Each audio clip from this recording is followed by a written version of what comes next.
Right. Good morning, everyone. Recording in progress. I am Bill Rawlings, the chair of the California Workforce Pathways Joint Advisory Committee for 2022. I want to thank you for joining us today. Due to the pandemic, today's meeting is being conducted virtually, so I'm going to ask for everyone's patience as we navigate through today's meeting. Today's meeting is being broadcast through a live webcast. Interested parties can view the broadcast by visiting the California Workforce Pathways webpage and clicking on the live webcast link located under the 2022 public meeting notices, agendas, and minutes. A recording of the webcast will be archived at the California Workforce Pathways webpage in about a week. So I have the following announcements to ensure a smooth meeting. Please keep all microphones on mute. All attendance and motions will be taken by roll call. Committee members should use the raise hand feature in the live webcast to be recognized for providing a comment or question. And I will ask for public comment for each agenda item and again at the end of the meeting. Public comments can be made via a live webcast, via email, or by phone, and all options are explained on the posted agenda. So today we have a few items to cover. First, we're going to have an update on the development of the California State Career Technical Education Plan, which will include a review of the themes of the public comments that were collected during the 45-day public comment period and on the draft plan.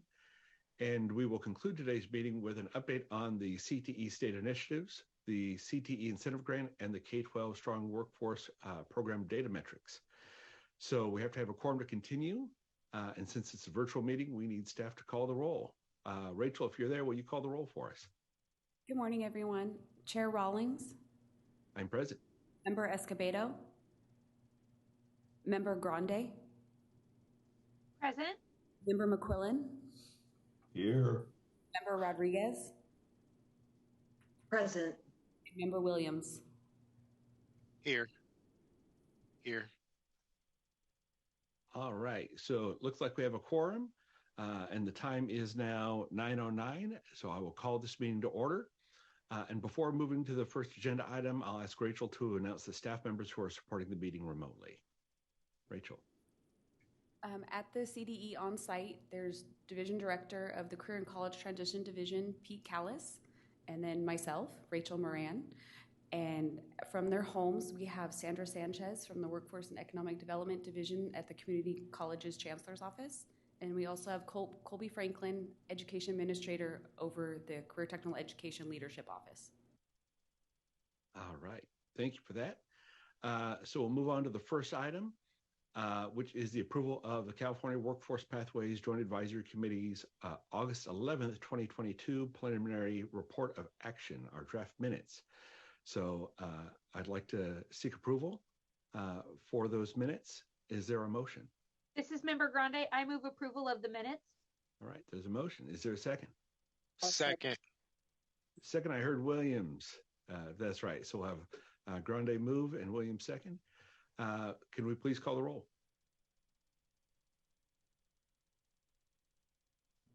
Oh, actually, I'm sorry. We should call for public comment first, right?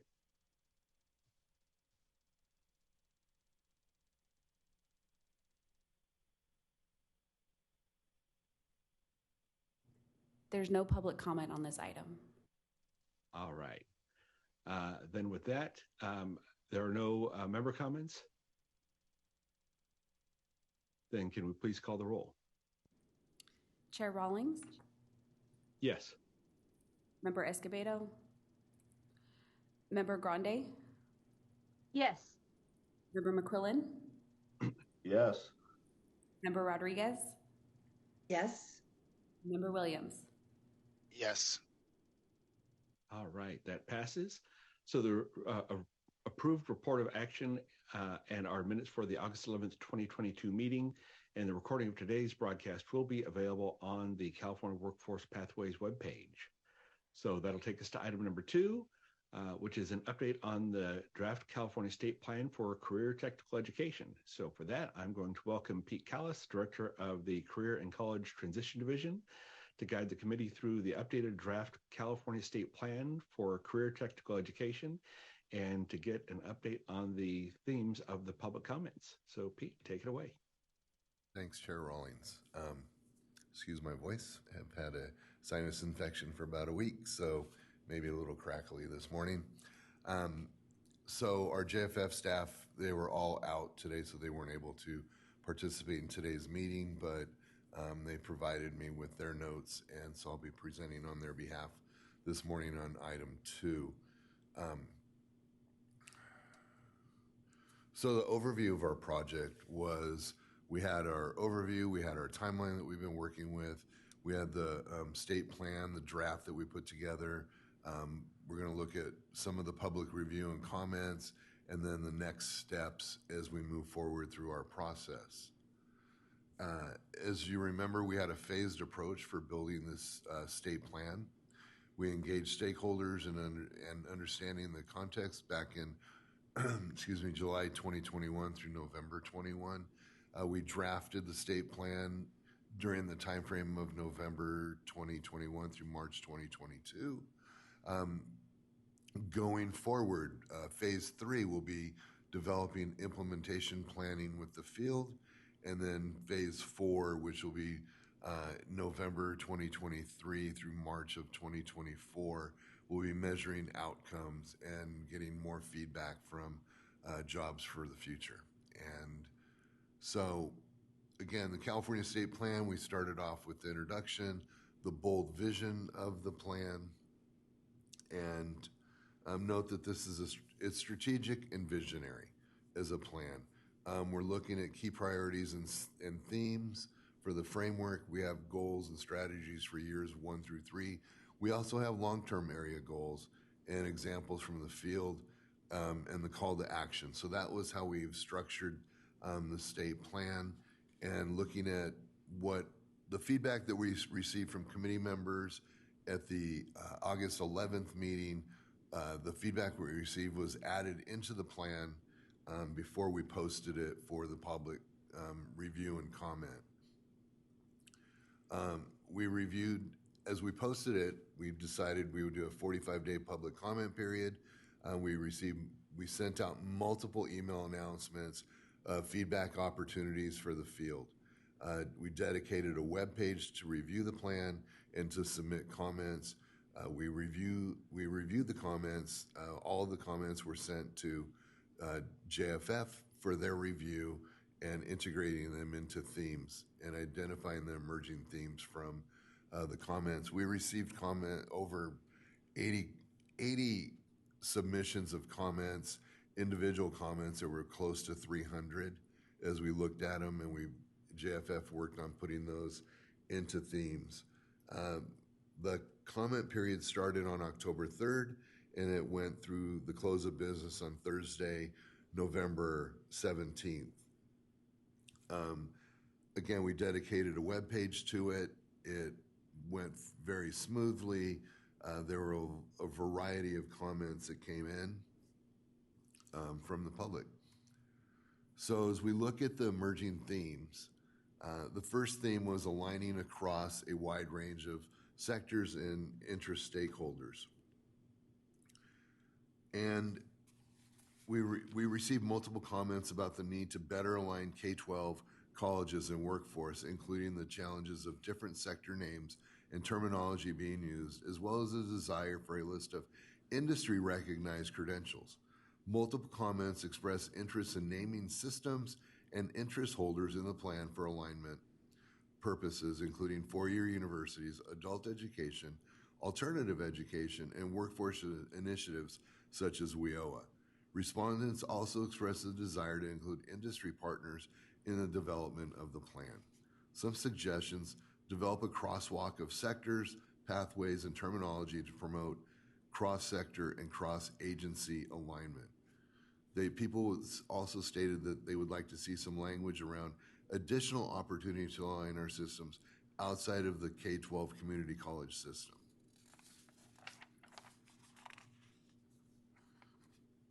Another comment theme, we strongly believe that staff needs to include industry partners in the development of the plan. We did have industry partners during our focus group work that we did in the fall of 2021.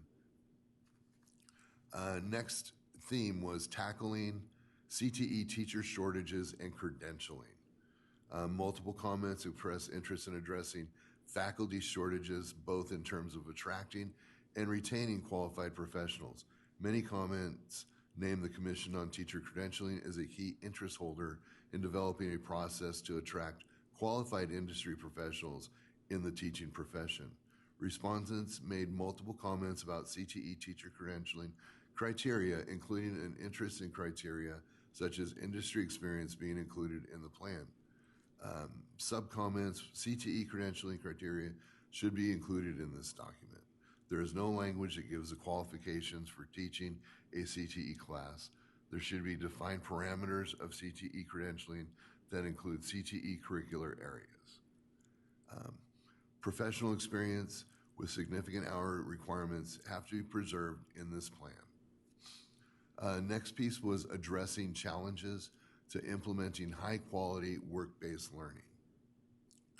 Multiple comments about compensating students for work-based learning, which presents an opportunity to help regions, localities think through solutions to funding challenges. Other barriers mentioned include AB 130, teacher support, school scheduling, and student transportation. Under goal number 2 for expanding work-based learning, prioritizing finding a funding stream to pay students for work-based learning is very important.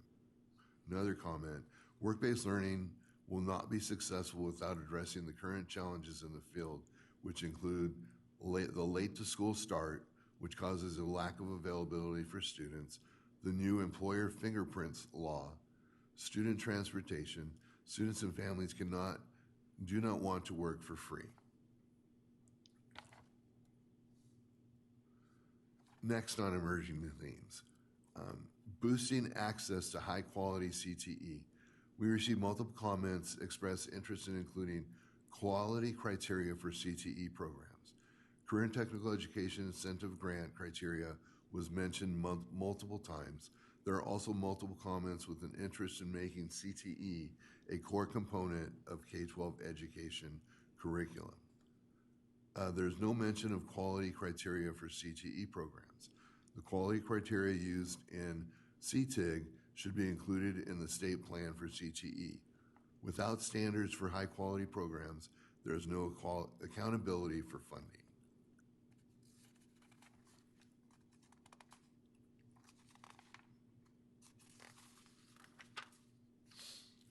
We believe that long-term areas of focus should be for the state and stakeholders to work with lawmakers on making CTE a core component of K-12 education. The next bullet, support in building out dual enrollment. Multiple comments express interest in expanding dual enrollment with specific mentions of defining dual enrollment more clearly and including articulation agreements for early college credit in the plan. Comments also include the need for stronger alignment with community colleges for articulated course credit. Dual enrollment needs to be defined more clearly. There is confusion regarding dual enrollment and concurrent enrollment within schools and districts. Some use the terminology interchangeably, but they are not the same thing. Another comment on dual enrollment, there's a distinction between dual enrollment and articulation agreements between secondary and post-secondary. Articulation should be included in this plan. More legislation needs to be done so that all community colleges are consistent with dual enrollment. Too many institutional or systemic barriers exist, such as local community college board policies, local college bargaining agreements, that makes K-12 education options for dual enrollment with their local colleges hard to negotiate. Next piece on themes, supports and services for all student populations. Multiple comments express interest in being more inclusive of supports and services for all students in the plan. Specific groups were mentioned, including special populations and primary and middle school students. Additionally, student support services such as counseling, career exploration, career planning were also pointed out as essential to intertwine with CTE for equity and access. Specific comments to this were the plan pays particular attention to equity and excellence. However, the term special populations does not appear in the document. Some special populations are mentioned specifically in the document, but not all. The mission of any of the special populations goes against the federal mandate of addressing the needs of all special populations. Students with disabilities are also mentioned in Appendix A of the plan. If the plan is grounded in the K-14 plus pathways and will meet the needs at all ages, primary and middle school should be included in the comprehensive plan, emphasizing career awareness and exploration. And the last section on emerging themes. Excuse me. Recognizing student leadership development. We received multiple comments made about the absence of student leadership development in the plan, such as career technical student organizations, known as our CTSOs. Many respondents pointed out the importance of leadership components in CTE programs and named the Perkins Plan as a model to replicate concerning CTSOs and student leadership development. Specific comment on student leadership. Your proposed plan as written focuses on producing a workforce, not leadership for CTE's future. This plan does not address student leadership development. Career technical student organizations are not mentioned in the document. The 2020 through 23 Perkins 5 state plan does an excellent job outlining the criteria of what student leadership includes. The Perkins plans would make a great model for the state plan concerning CTSOs. Next piece on emerging themes was ensuring preparation and options for college and careers. We received multiple comments that the plan does not include preparing students for college and career, specifically preparing high school students for the workforce. Respondents expressed interest in increasing attention to career readiness in the plan, including preparing secondary students with skills to go directly into living wage jobs. Specific comment on this was the proposed plan focuses on preparing students for college and never mentions any paths for students to move directly from high school to the workforce. Although 30% of high school graduates go straight into the workforce, the proposed state plan for CTE does nothing to prepare them to earn a living wage. And next bullet was supporting sustainable funding strategies. Respondents commented on barriers that current funding presents and shared an interest in sustainable funding for long-term planning and pathways work. First key priority, I believe the first key priority should be equitable funding for CTE through the funding formula. Until CTE is funded at the level it costs, we will continue to struggle reaching our potential, affecting our student outcomes. There is a lot to be said for general funding and not having to advocate for every expense, project, and plan that is run in CTE. And the last emerging theme was improving data collection and the use. Multiple comments expressing interest in systemic data collection and use. Specific comment was, although there are different needs of the region, a systemic statewide process needs to be developed. Next steps were compile comments and identify areas addressed in the implementation phase. So what JFF will do is looking through the emerging themes and the comments. When we get to the implementation phase of the plan, we will begin addressing a lot of the comments that were made within the excuse me, public comment period and what we received during the 45 days. Also update the California State Plan for CTE based on the public comments and feedback from CWPJAC today, and then present the next draft of the California State Plan for CTE to the CWPJAC. So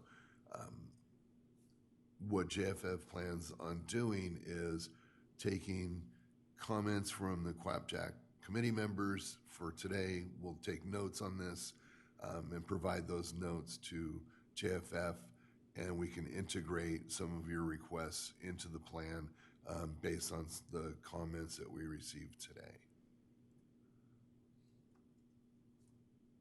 And back to you, Chairman. All right. Thank you for that. So I'll ask committee members to provide any comments, and please use the raise hand feature, and remember to stay on mute until you've been called.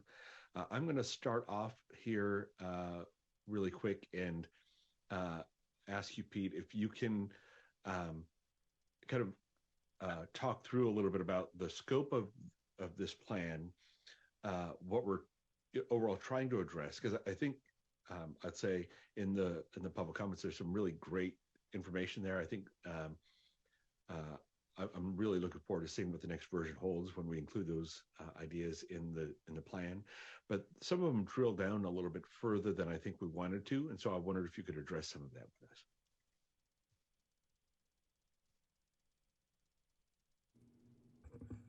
Sorry about that. We were working on some technical issues. So yeah, I think that some of the comments that we received really drilled down into areas that when we started looking at this plan is not a mandated plan by any kind of legislative language. We decided as a group with CWPJAC, and this is before my time as division director coming on to CWPJAC, but we decided to look at a vision for CTE for the state of California and how we would move forward with this vision and providing guidance. So this plan is more about providing guidance at the regional and local levels and developing those regional CTE programs that we would like to see going forward. And it's all based on the regional labor market and the needs of that region. I know that there were, comments about funding and sustainability, and those were areas I believe that were outside of where we were looking for this plan to move forward with. And it's, again, more about providing that guidance to the regions. And once we get into the implementation phase and planning for implementation, I think more clarity will be coming out with those pieces as JFF works with us to develop that piece of it. That's great. And maybe a follow-up on that. So those areas that are a little, maybe drilled down a little further than we're intending to with this report, we know where some of that work may happen, and we could take those comments, those ideas, and forward them on with other folks, or at least have it available with the draft report on the website, so that as we move into actually implementing some of this work, we can make sure there's a good handoff of some of those ideas to agencies that might be responsible for it. Is that correct? Absolutely. We'll have the comments summarized on the website.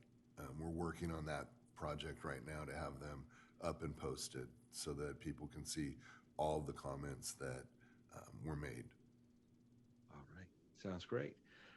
So I saw Member Grande's hand up, and it looks like she's taken it down. So I'll go to Member Williams first, and then if Member Grande has a comment or question, then I'll invite her to raise her hand. Oh, there she is. Okay, good. Yeah, so Joseph, and then Jolena. Okay. Well, first, thank you for all of the information, and I wanted to. It was a lot that you covered, and so what I wanted to focus in on is dual enrollment. You got two BOG members sitting here, and just wanted to get thoughts on well, what are some of the barriers that folks are experiencing at the local level that prevent the dual enrollment from happening. And I really like the comments around CTE being part of the core program. And, I have an opportunity to work in the K-12 system, and we've been doing a lot of conversations about how do we ensure that CTE students get access to college-bearing credits. And so what should we be taking back to the Board of Governors to help removing some of the barriers to dual enrollment? I can start, and Sandra, if you want to add anything from the Chancellor's office side. Currently, my understanding is of all of the community colleges across the state, approximately 50% have dual enrollment agreements with their local education agencies, at their K-12 agencies. So I believe our goal is to grow that out. We just received in this year's budget $200 million to expand dual enrollment across the state. And I think that investment is going to really assist us in growing the dual enrollment programs. It's a matter of, and we're working cooperatively with some folks at the Chancellor's office to start moving this funding out. It's 5 years of funding, so we have time to really assist and provide that technical assistance to the community colleges along with the K-12 partners so that we can build out the dual enrollment programs. So I think it's a matter of building those communication lines, getting them to understand the benefits, I believe, across the board of the dual enrollment programs. So this investment, I think, will make a difference. We'd love to get it to, every community college having dual enrollment agreements with their local education agencies. But I think it's a good start with this $200 million investment that we have moving forward. All right, Member Grande. Thank you so much, Chair Rawlings, and thank you incredibly for the update. I know that this has been something we've been working on for a very, very long time, and the impetus for putting together this state plan, although not in legislation, was essentially a component part of our Perkins 5 application. And I was just wondering what impact, if any, our state plan delay in getting it to fruition has on our Perkins 5 promise and the application that we made to the federal government, as well as if we could just go back to the timeline that was initially included in this presentation. There were some overlap of dates, and although I think I may have heard some dates differently than what was on the initial slides, if I could just get some clarification in terms of when we plan to have our state plan put to bed and out as a published document. Okay. So our goal is to have it to you at the January CWPJAC meeting. So any comments that you provide to us today, we'll add those comments in to the latest version of the state plan and bring it back to you in January for approval. And then the next steps would be we would present the plan to the State Board of Education and the Board of Governors sometime in the spring, early spring possibly, depending on meeting availability and getting the agenda items in. And what impact, if any, on this delay that we have seen in terms of getting this plan to publication on our Perkins 5 application, where we had initially, we're talking years ago now, well before your time at the helm, Peter. I apologize if this is beyond your scope, but does it have any impact on our Perkins 5 the reporting? Because it was the entire contemplation was a component part of our initial application to Perkins 5. Does it have any impact or none whatsoever? These two are completely separate. Completely separate. So no impact whatsoever on Perkins 5. Thank you very much. All right. I do not see any raised hands from other members of the committee, but always welcome to jump in, folks. So with no other hands raised from members of the committee, then we will move on to public comment. So I think there are a few public comments. Oh, let's see. We got a hand raised here. Member Rodriguez, you have your hand raised. Hi, good morning. I'm also sick, so I apologize if I start coughing. And I hope my colleagues all get better. I just wanted to request, there are a couple of public comments in the Q&A, and I'm wondering if those can be added to the record of public comments that are going to be compiled and put together for general reading. So on that piece, we cannot add them to the 45-day public comment set of comments because it's outside of the public comment period. We'll have them as part of the recording from this meeting. Got it. Thank you. I just wanted to acknowledge the comments that were in the Q&A. Absolutely. Thank you, Member Rodriguez. So with that, we have another hand here. Member Williams. Yeah, and I guess I'm just thinking about, because you're asking for feedback from us. I do want to lift the comments about the paid work experience for students. I am really interested in seeing some type of longitudinal study that would show us the difference between students who are in a career pathway to get paid work experience versus students who don't.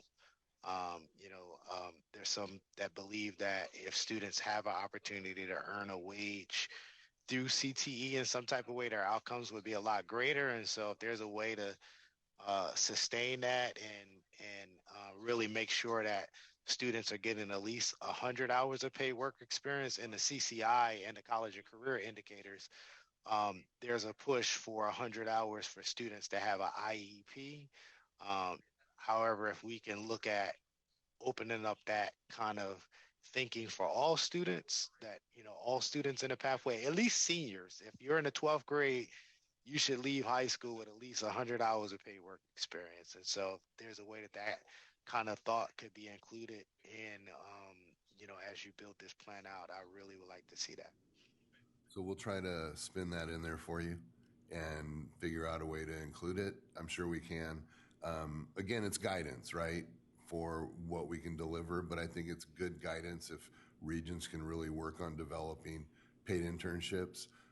Remember last year we had Assembly Bill 2088 that was for the paid internships that didn't pass, didn't make it through budget, but I am working on requesting something similar for this next budget year. So already in the works. But again, we would provide guidance on that through this document as we work through the implementation phase of it so that regions understand how to do that. We've got some really good, as remember at the August meeting when I presented on the work-based learning programs, we have a lot of good models out there that we can use going forward. So that's one of my issues that I really want to push forward, because getting students paid and getting them into that work-based learning experience is huge for them. And it also helps with chronic absenteeism and attendance issues that they have, and it actually improves their graduation rates. So I think there's a lot of positives that we can get out of this, and really providing that guidance through this plan will make a difference. That's great. So I see Member McQuillan. Thank you. Thank you for all the work on this plan. I too support the idea of paid internships also. I really like that idea of the public comment in that area. But I also wanted to see if Peter had any response to the area of system alignment, any recommendations or the work being done on aligning our systems. Thank you. Sure. So I think, looking at our systems, they are different. We do look at different industry sectors, the number of industry sectors within the systems. I think that's going to take some time. I believe it could work at a regional level if we can provide that guidance within this plan for assisting regions in developing that systemic approach and understanding their local market and what they're looking for in students coming into the labor market. I think that's going to be huge. And looking at it on a regional basis, I believe is going to help rather than an entire statewide look, because each region has different needs and they're going to have to do a needs assessment if they want this plan to move forward and use this plan for their guidance of developing that out. So that alignment at the regional level, I believe, is where we need to start and support it as much as we can. Does that answer your question, Jim? Yeah, it's going in the right direction. I was looking for any specifics of those systems. It'd be nice to see them have meetings, not required, but recommended a couple of times a year when the systems get together. Yeah. Thank you.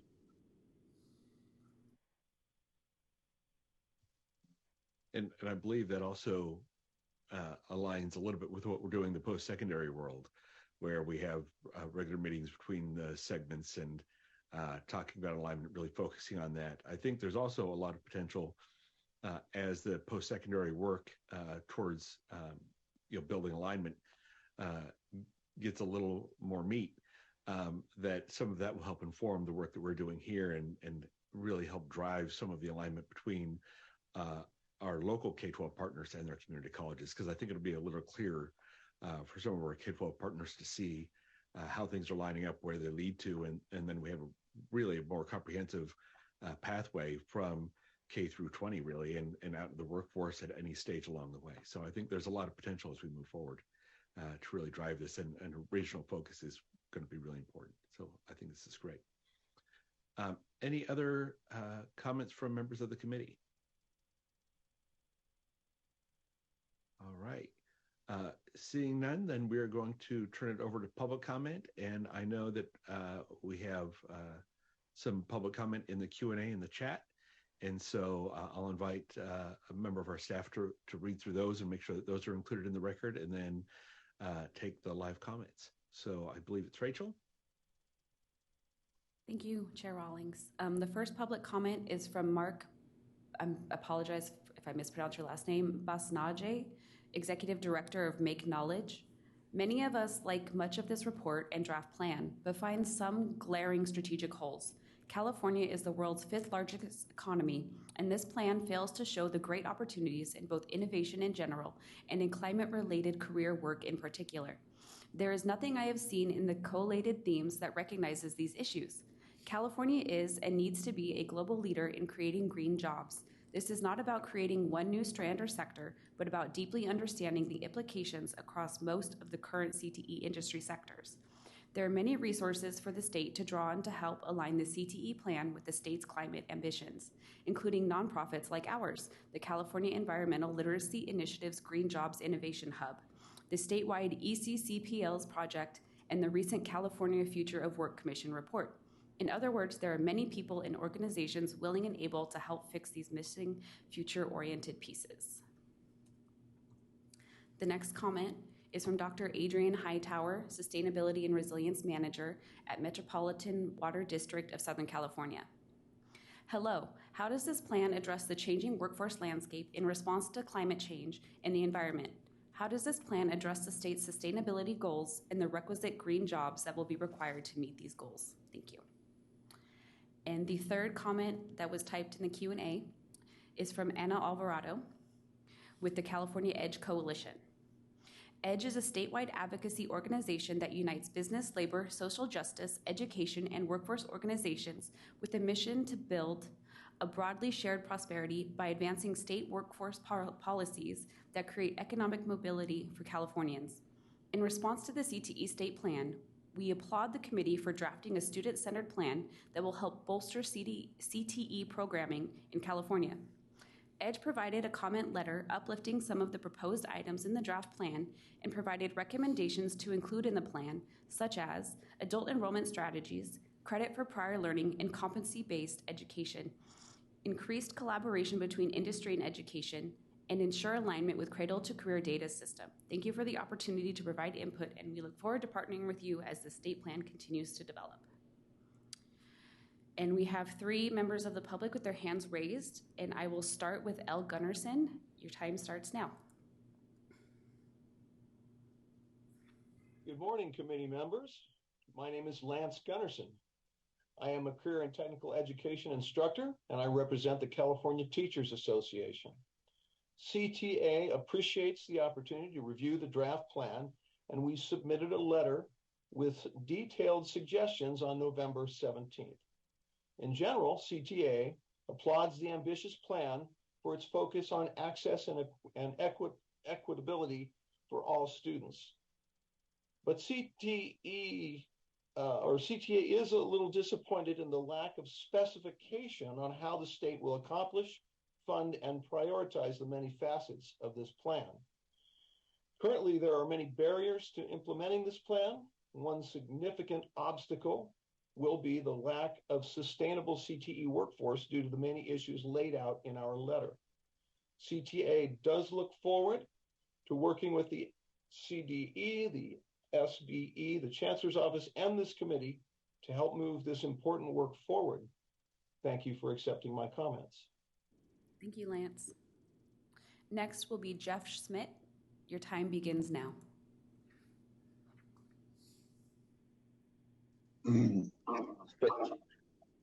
Thanks. Just wanted to make sure you could hear me. I apologize, Jeff. You have some feedback on your end.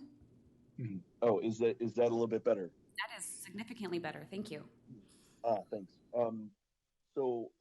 I'm actually the Chief Executive Officer of Ignited, which is basically focused on workforce evolution and acceleration, partnering with industry and education.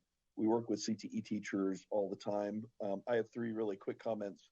One, I wanted to echo some of the comments that Mark and Adrian made about green and sustainable jobs, because we work with industry all the time and every job is becoming green.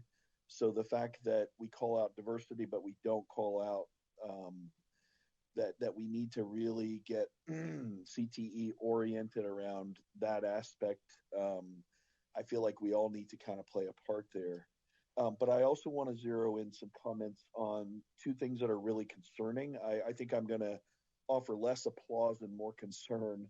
One is that I think there's lots of things to work on, but please, please, please, could we focus on one of the things that I think is really getting in the way based on what we're hearing from local CTE teachers, which is the teacher credentialing requirements. And my concern is that, it's a starting point to get teachers credentialed. We're not going to have any effective CTE if we don't have teachers teaching it. And I know that's a super oversimplification. It's simple logic, but I think let's get that done first.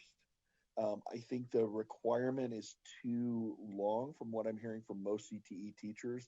So I'd recommend we cut down the number of hours by at least 50% on the industry experience part. And the second comment I want to make is I'm worried that the way JFF has summarized the comments is it sounds like, it's going in the wrong direction. We're promoting more teacher hours in the industry and we're sticking with the status quo. And I feel like if we are honest and we say recruiting industry professionals is not working to close the gap, and I'm a 25-year industry professional, so I would say I'm coming at this from an experience point of view, that's not getting the credentialing done. That's not getting enough new CTE teachers in.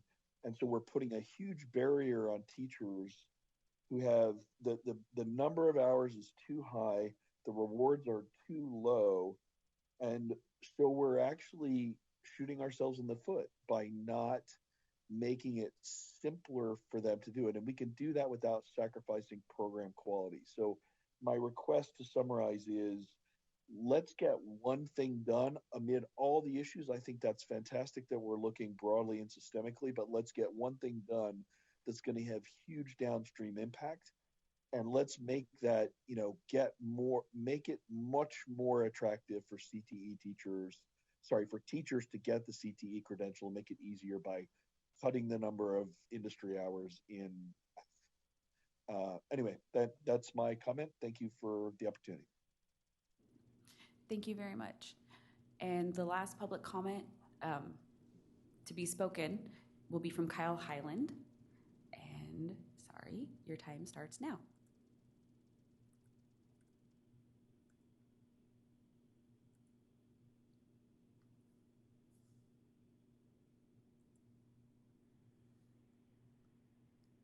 Kyle, are you there? Sorry, I didn't unmute. I was apologies.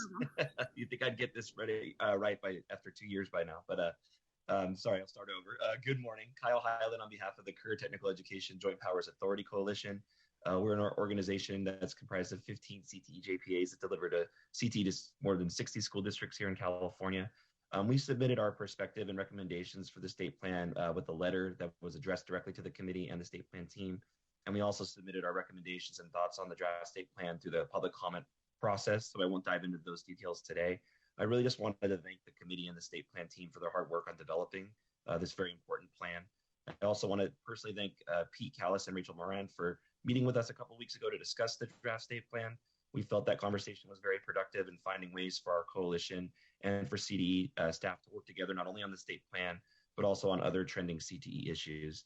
So, in summary, we look forward to seeing the next iteration of the state plan and working with all of you to ensure that the document captures what CTE is and what it can be in the state of California. Thank you.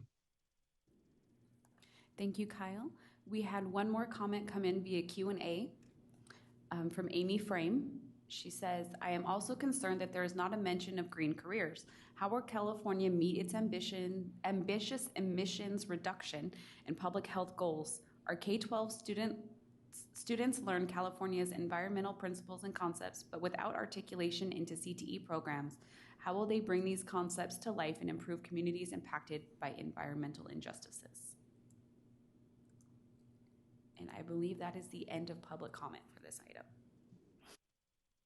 All right. And with no other public comment, that concludes the public comment period for agenda item number 2. And that moves us to agenda item number 3, which is the Career Technical Education Incentive Grant update, an update on the 2022-23 CTEIG application process and timeline. This is something we've talked about a bit in the past. So I'll welcome back Pete Callis, Director of the Career and College Transition Division, to update us on CTEIG. Pete. Thanks, Chair Rawlings. Excuse me. So we had our first round of the 2022-23 CTEIG. It's actually round 8 of the grant program. We had $300 million for this first round. Preliminary allocations completed are in the review process. We're just finishing those up this week. We'll be posting the preliminary allocations in early December. I'm hoping sometime next week. Allocations to the state board will go to the state board meeting in January for approval. This year, we had 377 total applications. 344 of them were returning applicants with 33 new applicants, which is a bit of a growth for us, which was great. We anticipate having some funding left after this first round of funding. We will have a round 8B RFA going out sometime in January, I believe. And we would like to take those allocations to the state board for approval at their March board meeting. So that's just projected for that piece. Let me move something here. Oops. Okay. So in this first round of preliminary allocations, we had 25 LEAs in the small group, just over $3.4 million being allocated to them. Again, all these are preliminary allocations. Things could change a bit depending on looking at some of the numbers. We don't believe so. The medium group, we had 73 LEAs, and the large group, we had 277 LEAs. So looking at what's left, approximately $34 million is left for round 8B. There was a growth in the total amount of funding in the preliminary allocations from last year to this year. Also, one of the pieces we're looking at is ADA is one of the pieces in the formula that's used to calculate the allocation, with the numbers that were used for this year were the COVID numbers.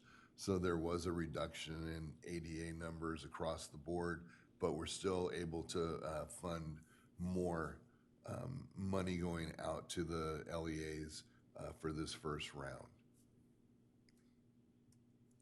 Whoops, whoa.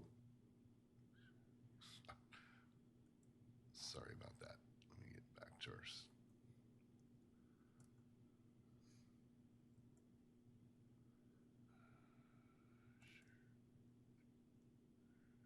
that up?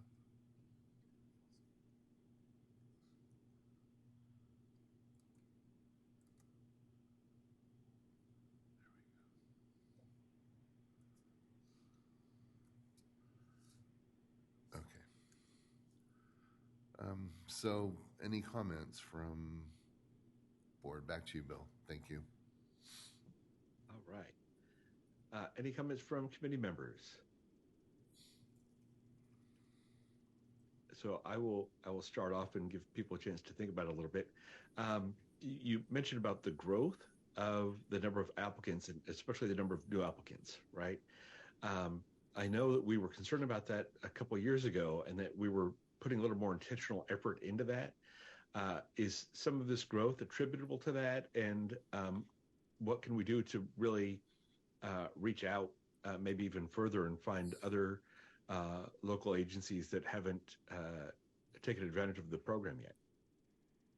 Agreed. I think that looking at the positives, and we're really trying to promote the positives of CTE programs just in general and how it impacts schools and how it impacts our students. I think the other piece of this is as we grow our middle school programs, it'll push into growing more of our high school pathways and understanding districts and LEAs and charter schools, understanding the real impact of CTE. One of our next items here will be on our data and the growth and just the participation of students in CTE programs. We're also looking at some other data pieces that we feel will have a positive impact. And I mentioned this earlier with attendance and students coming to school because they're excited about coming to their CTE programs and they're engaged. And I think that's going to make a difference for all of us across the board and the growth of these programs.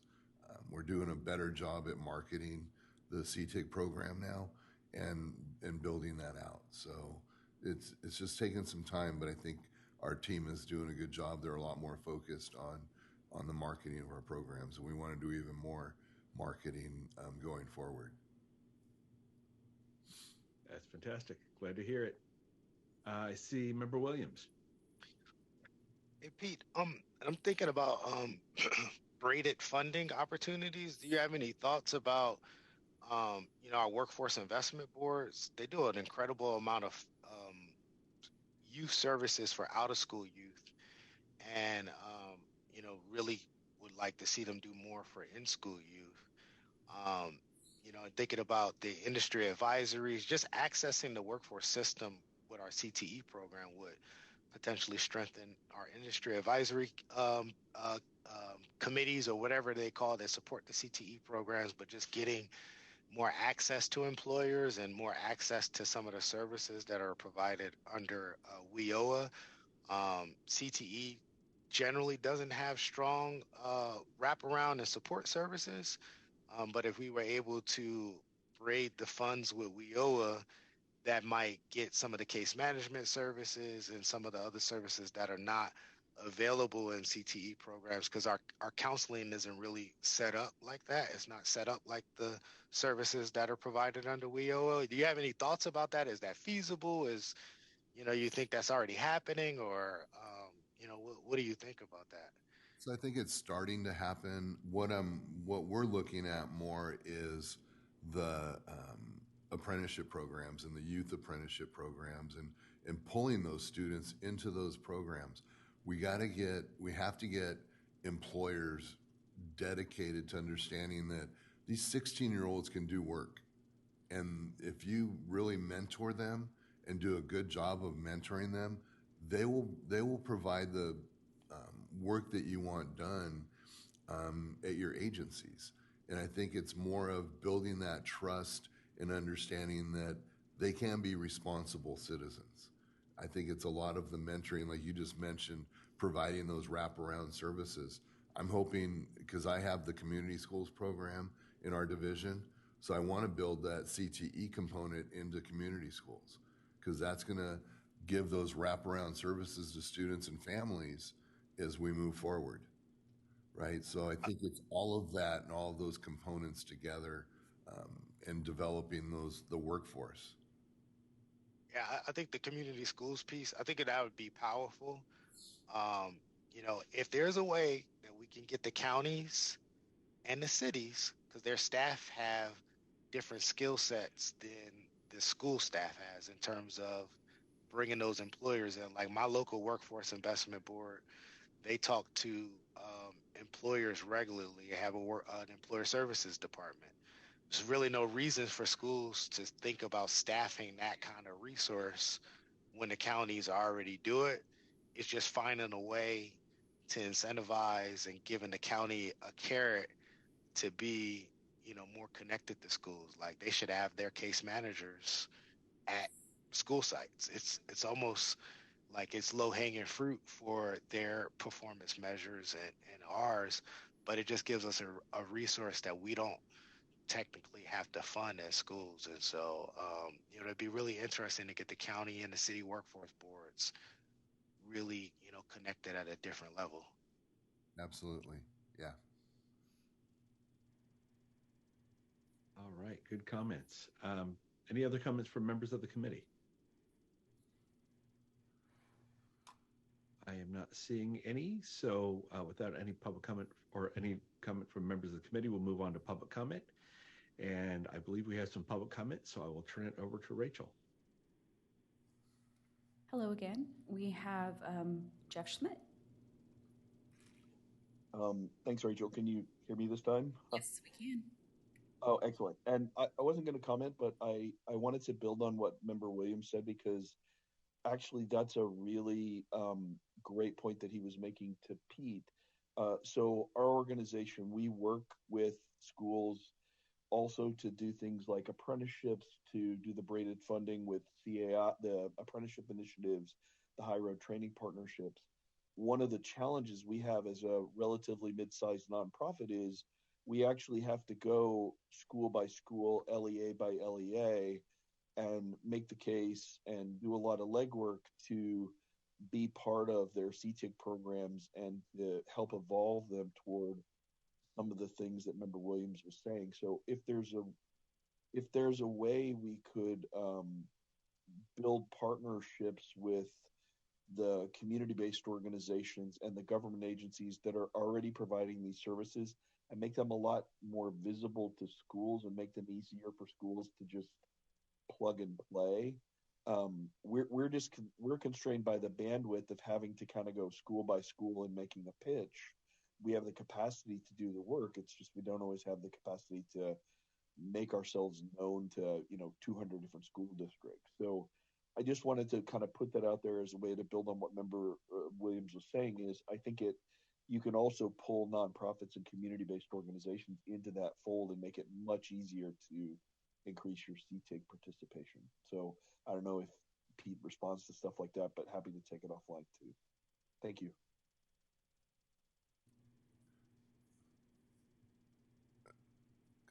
That ends the public comment for this item. All right.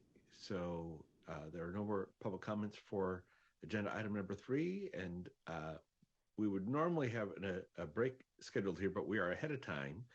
And I know that we're going to have some scheduling things a little bit later. So I will move us on to item number 4. And so with that, I'm going to welcome back Pete Callis, Director of Career and College Transition Division, along with Jonathan Eisler, Education Administrator of the Analysis, Measurement, and Accountability Reporting Division, AMARD, and Colby Franklin, who's also an Education Administrator in CCTD, and Thomas Bjorkman, Education Research and Evaluation Consultant in AMARD. So Pete, take it away. Thanks, Chair Rawlings. Also, Corey Benton from the AMARD team will be also assisting with this. So as you remember, last year we do our data reporting at the November CWPJAC meeting each year now. And looking at our data that we've selected, we've got the 6 indicators that we're considering, the 6 metrics. And so for metric 1, indicator 1A, the number of pupils completing one career technical education course. Indicator 1B, the number of pupils complete at least 300 hours of course sequence in an industry pathway. The sequence includes capstone course, so they would be considered our completers. Indicator 1C, the number of pupils completing 2 courses. This data will be part of next year's, this year's data. Indicator 1D, the number of pupils completing more than 2 CTE courses, but do not reach a CTE completer status as defined above during the 4-year cohort period. So looking at numbers for the 2019-20 school year, and this was our pandemic year, so numbers were a little bit different going forward from this year. We had number of pupils completing one CTE course. There were 491,000 students in this cohort. CTE participants, 352,000 of the 491,000 students completed a CTE course, and then that was overall. And then our CTEIG students, that were the courses and programs that were funded with our CTE funding, we had 409,000 students in that cohort. 308,000 of the 409 completed at least one CTE course, so 75% of those students. And Corey, Thomas, Jonathan, just jump in on any of this as we move forward through our numbers. We looked at differences between 2018-19, the year before COVID hit us, and then the 2019-20 cohorts. And total, there was a decrease in the number of CTE participants by 5%. There was a decrease in CTEIG participants of 8%. Corey, any additional on this piece? Yeah, just so everyone, just to kind of level set, last year we did the 2018-19 cohort, and so this year we're doing the 19-20.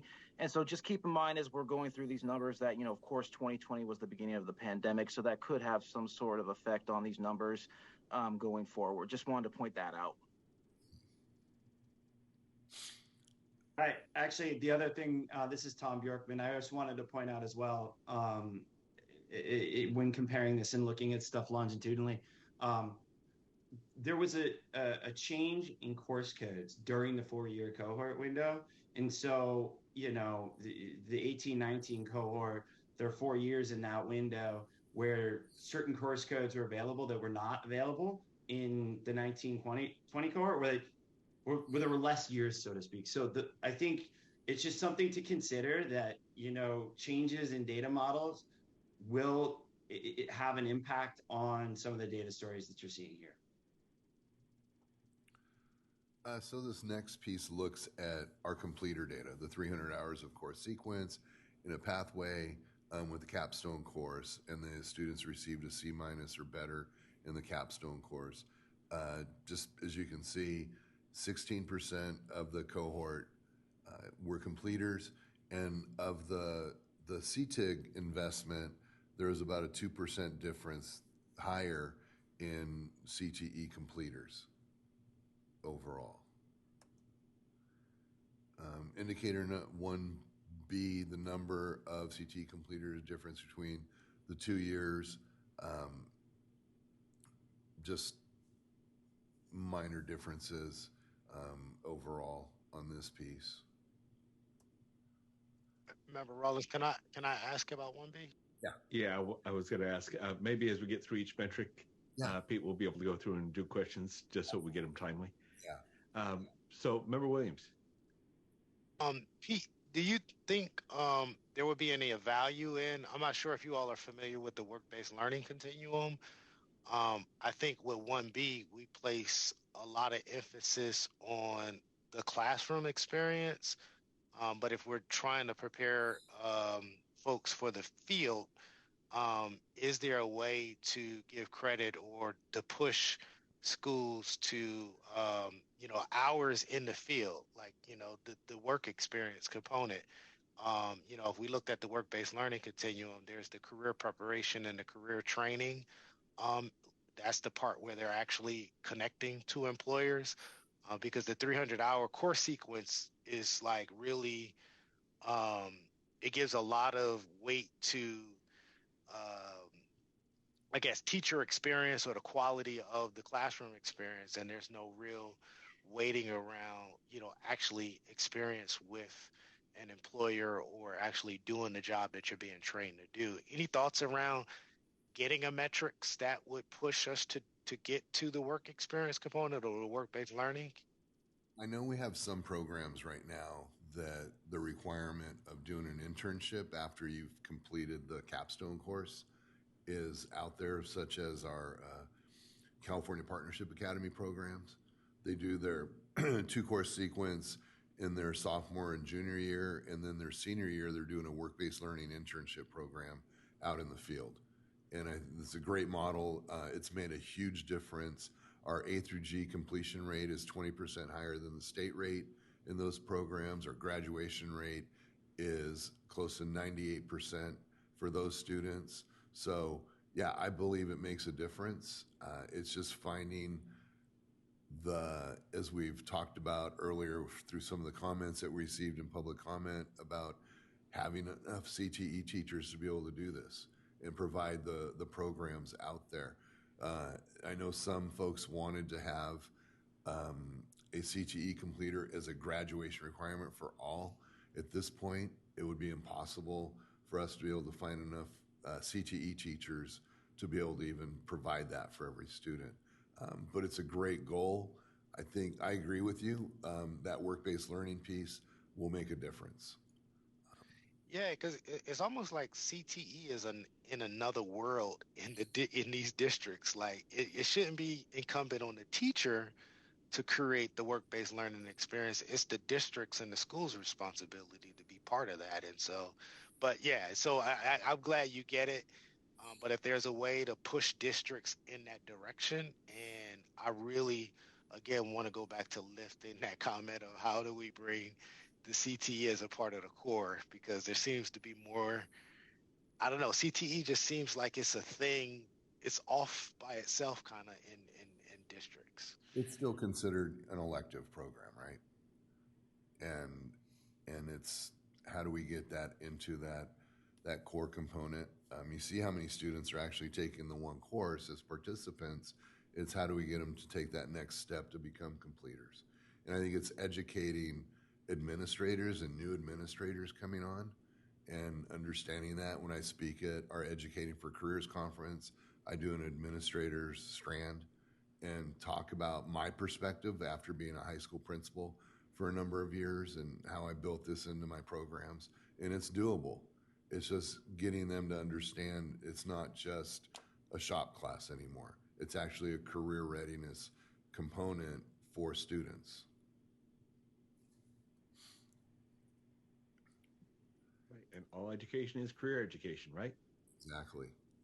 Okay, so moving on to metric 2, high school graduation rates, unduplicated aggregate count of pupils in the adjusted cohort for graduating class, where the local education agency has identified the pupil as having completed one CTE course during their 4-year cohort.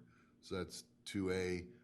2B is the same thing but completing their at least one CTE pathway. So they've taken the capstone course, a 2-course sequence. And again, 2C and 2D, stay tuned. We will have those next year for sure as we move into that cohort. So that'll be big for us to have that information. As you can see, all students in the cohort, again, we had 491,000 CTE participants. Their graduation rate is almost 89%, so about 5% above the graduation rate of all the students in the cohort. We look at CTEIG, CTE participants, that's even higher. We're almost at 91% graduation rate for those students that are taking those CTE course, that one CTE course.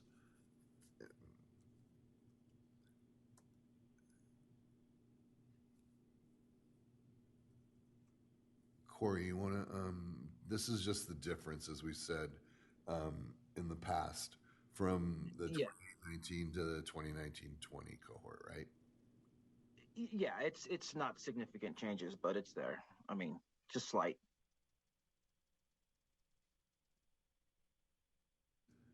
All right. And we may see different numbers when we go into the next cohort next year, because that's the 2019-20 was that first, like, last quarter of the school year that was impacted by COVID. The following year was when students were really impacted by COVID, missing that almost that entire school year. Indicator 2B, these are our completers. As you can see, again, graduation rate overall for this cohort was 84.2%. All CTE completers was at 96.6%, 97%. All CTEIG students, 87% graduation rate. And then the CTE completers was 97%. So you can see, I think, Member Williams, you can see what CTE does for graduation rates on this piece.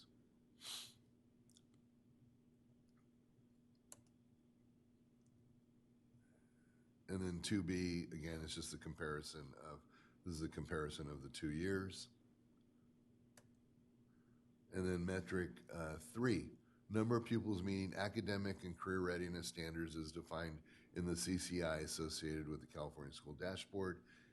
Indicator 3A, the number of pupils meeting a score of level 2 standard nearly met on Smarter Balance in grade 11 English, language arts assessment.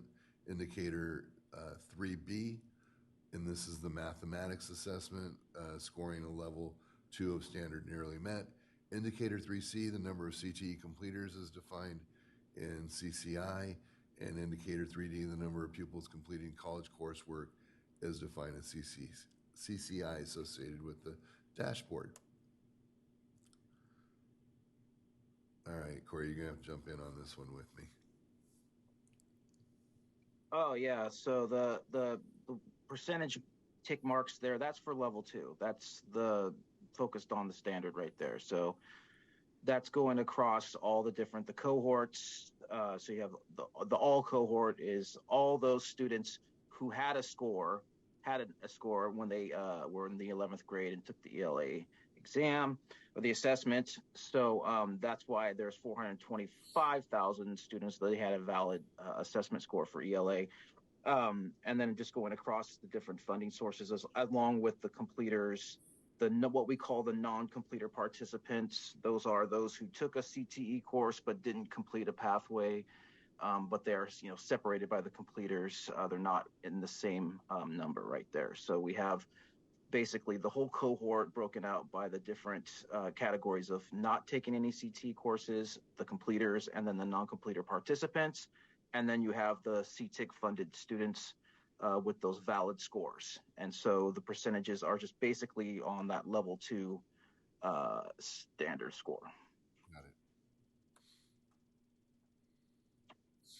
And then these are just the comparison to last year. It appears that there's a decrease in those who met the level 2.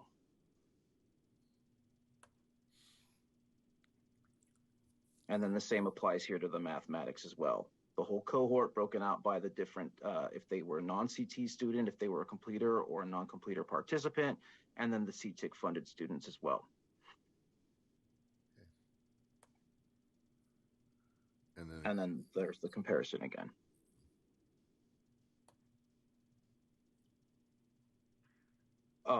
And then this slide is the number of completers as defined by the CCI, and the CCI levels are basically the different lines. So the blue is if the percentage of those who are considered prepared, the orange is those approaching prepared, the gray is not prepared, and then we have this category not evaluated, which we did not have any CCI preparedness level for these students for a variety of different reasons. So as you can see, it really does show like that all CT completer, the 76,000, they are certainly higher in the prepared category than the other categories displayed. And it appears that there has been a decrease or increase, across the board in these different categories, except for the non-CT students, which appears there is a decrease. And then these are the dual enrollment students broken out by the different categories. Once again, the whole cohort, those non-CTE students are non-completer participants, and then those who are completers, the all is just all students, and then we have the CTIG category below that. And you can see the CT completers make up a larger percentage than the other categories when it comes to those completing college coursework. Nice. All right, that's indicator 3 or metric 3. Any questions, comments? Does look like dual enrollment's making a difference for students.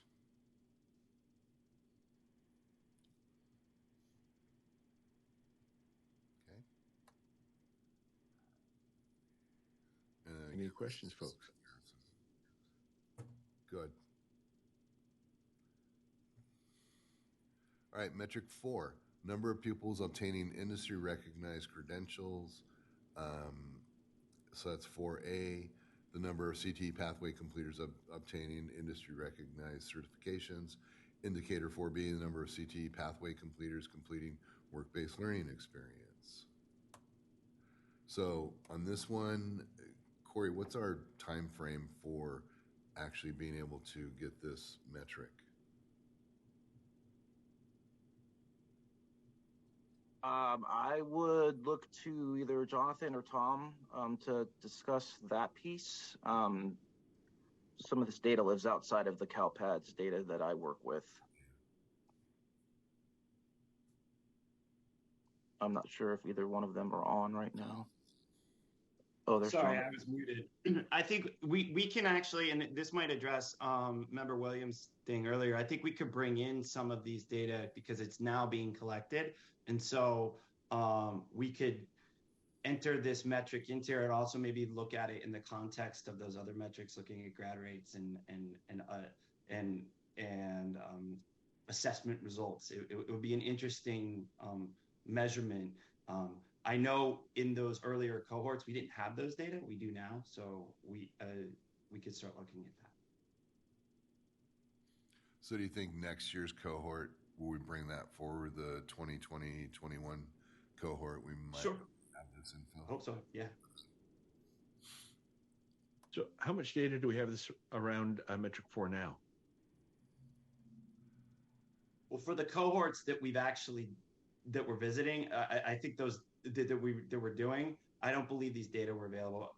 We could go double check, but and we can, we could definitely run it, but it's just like, I think when we first started this, we didn't have those data available. I recall this was an area of interest of ours, and I remember that there was going to be some period of time before we really had data that we could use. And it sounds like we're getting pretty close to there if we're not there yet, right? We've started collecting the work-based learning. So there's a work-based learning submission in CalPADS, and so that's a more recent submission, and so we could do that. But the industry recognized certification, a certification, if those are aligned to that CalPADS submission, yeah, we could start getting this stuff to you. But I just know in those earlier cohorts that those data weren't available. Exactly. Yeah, it would be great if we could, and maybe a future meeting. And I know sometimes we'll talk about data, usually in spring as well. And so maybe we could take a look at that and see, and we could start really thinking about if there are any tweaks we need to make to any metrics, then we would have time to do it. So thinking springtime, hopefully we can have a discussion on this again. Would be great. Yeah, sounds good. Maybe at the March meeting we can bring something on this piece and that's other items that we've been considering for data points. Exactly. Yeah. Because we'll want to really get some time to get our heads wrapped around it, especially as we go through summer and we start taking a look at some of this data again. I think it'll be really helpful. Yeah, it's good to hear we're getting close to that. All right. Metric 5, number of former pupils employed and the types of businesses in which they are employed.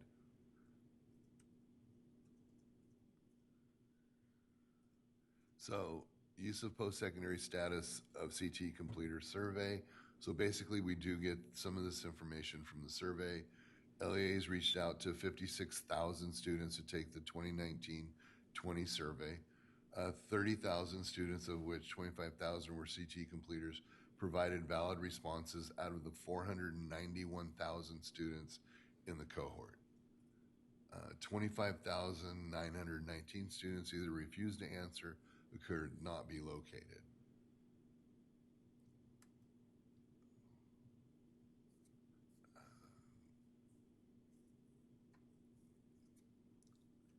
Corey, you want to jump in on this one? Yeah. So out of those, out of the 25,000 or some odd students that were CT completers and they responded to this survey, these are the responses that came out for their post-secondary statuses. So the first one you'll see in a later slide as well is the education, but the employment numbers are there. So out of that 25,000, 6,479 responded that they were employed. And out of that, CTEIG completers, 6,297 students responded that they were employed. And then I think, yes, the next slide is of those who said they were employed, here are the different areas in which they stated they were employed in. So pretty much the other category is kind of a catch-all, that largest one there. But it looks like marketing, sales, and service is next, followed by the hospitality, tourism, and recreation. So that's how these numbers shake out. And just to caveat that this is just based off their responses from that survey, self-reported. And on the previous slide, there was a field for advanced training. What would that include? What types of advanced training would that include? Industry training or what? I don't have that definition on hand. I'd have to go back and look at the survey documentation to see exactly what that is. It's a small group, but it would be interesting to see, kind of what's captured there. Sure. Because we see the post-secondary military service, so I'm assuming that there's some type of advanced industry training, but that's just an assumption. Yeah, and just to note that these categories are kind of molded or based off of what we use to report for the federal Perkins reports. Mm-hmm. So these are federal categories that kind of align with the survey. And so it might just be based off of those definitions as well, but I'll double check. That would be great. And Member Williams, you had a question? Yeah, just thinking about your in your draft plan, it talks about system alignment. Aligning systems to close skills, employment, and equity gaps requires collaboration. Imagine if these students were co-enrolled in a WIOA program. You're basically expanding the resources that they have access to, because they would have their high school counselor, but then theoretically they'd have a case manager. And so the WIOA program follows up on students for up to 12 months after they exit. And so when you think about enriching your data, theoretically, the county could be helping us get, the students to complete these surveys, or at least get more information. And the other part is that they would just get more services related to employment, because, the counties are going to be interested in wage gain after they get into these different jobs. And so I'm really thinking about those braided funding opportunities and opportunities to collaborate with the counties and the cities could provide a lot of different resources for these students. And maybe a little related question to this, on the response rate, is this a higher response rate than we've typically gotten? It seemed to me like it is, but I'm not for sure.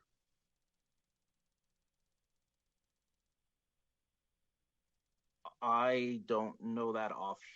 I think the survey's only been around for a few years, so I think we're not really in a space quite yet to make too many.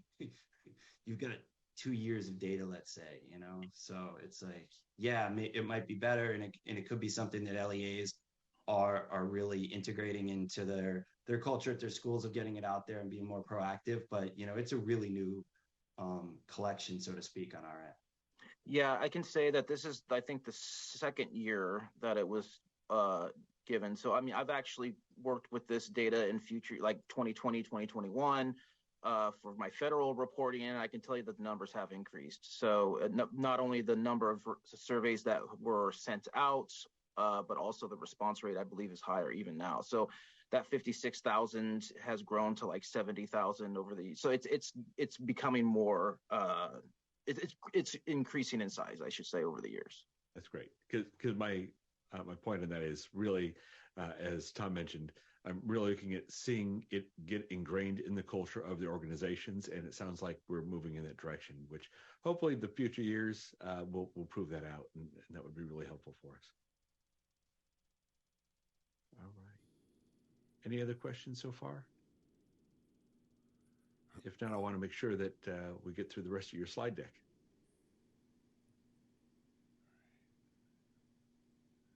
All right, then metric 6, number of former pupils enrolled in each of the following: post-secondary, state apprenticeship program, a form of job training other than state apprenticeship programs.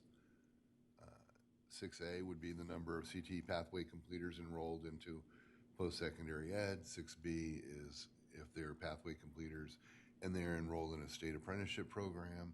And 6C, number of pathway completers enrolled in some sort of job training or other state apprenticeship programs. And again, it's all based on the survey results that we received from them. So we don't really have these numbers yet. We're hoping. I know that the Cradle to Career system is supposed to be able to bring all this information to us if it gets built out to that level. And we're hoping that we do get some type of data system that will allow us to do this without having to do the survey each year. So we're still waiting on that and seeing where that's going to go as we move forward with it. Pete, this is Jonathan. Can I just add one thing about the 6A, the completers enrolled in post-secondary education? We do purchase data from the National Student Clearinghouse. We have the last couple of years because funds were available. However, it's very cost prohibitive. In fact, I think the last round was almost $400,000 for just 1 year of data. So we don't always have a designated funding source. It's not always sustainable, I guess is what I'm getting at. So I would just echo what Pete had said in terms of the Cradle to Career system. Ideally, when fully built out, will really hedge against a lot of those kind of ongoing expenses. So maybe a question I've got is, it's going to take a while to really build out that platform. And I know you all been engaged in some level on that. What kind of timeline, to the point that we could take a look at metric 6, what kind of timeline would we be looking at possibly before we really see like real data rather than just the survey data, right? Pulling from the different sources.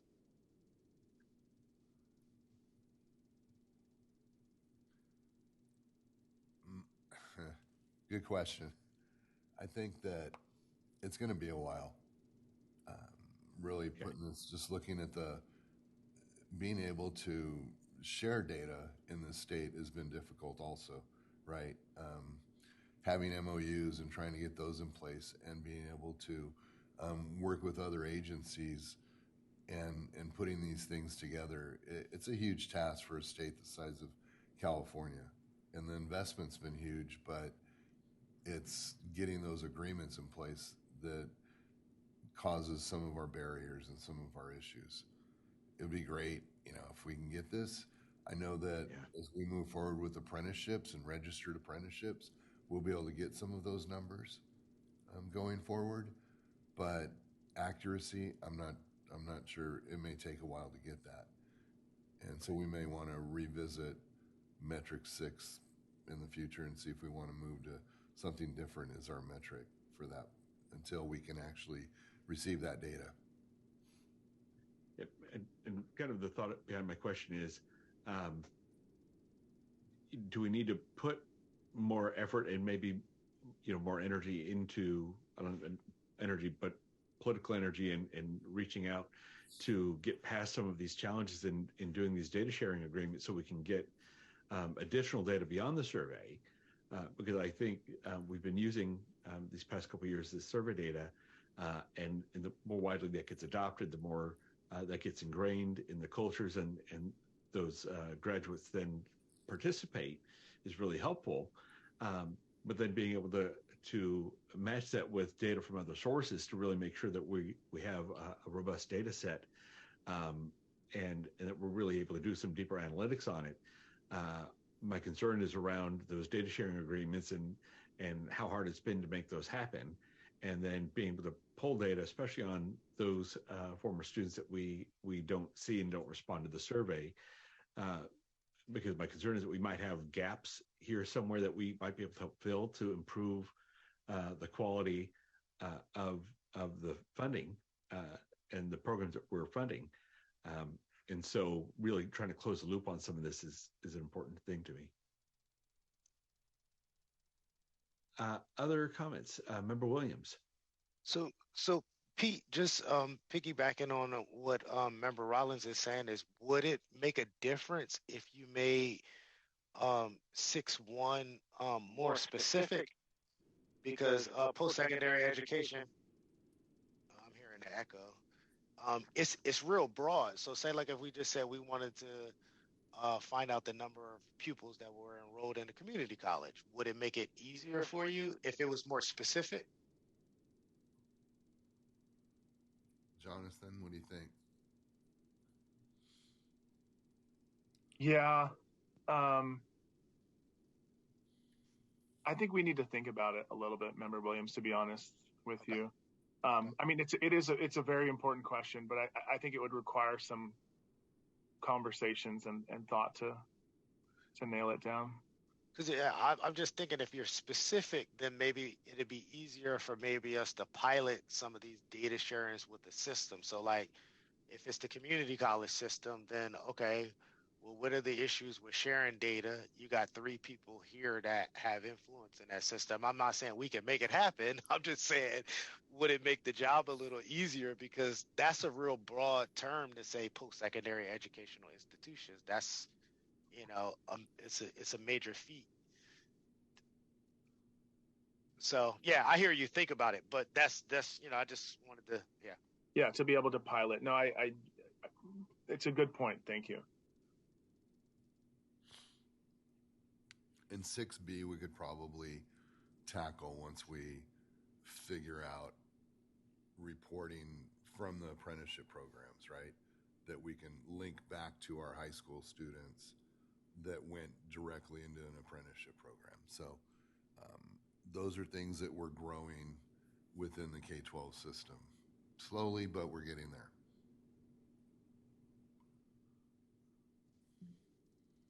Yeah, so Pete, to your earlier comment, I think those metrics would be something we'd want to take a look at. I'm assuming probably in the March timeframe as well, as we take a look at some of the other data that might be available for us. Yeah. Is that right? Yes. We'll make sure that's on the March agenda. Okay, that's great. Any other comments from members? All right, I do not see any hands going up. Is there any public comment on this item?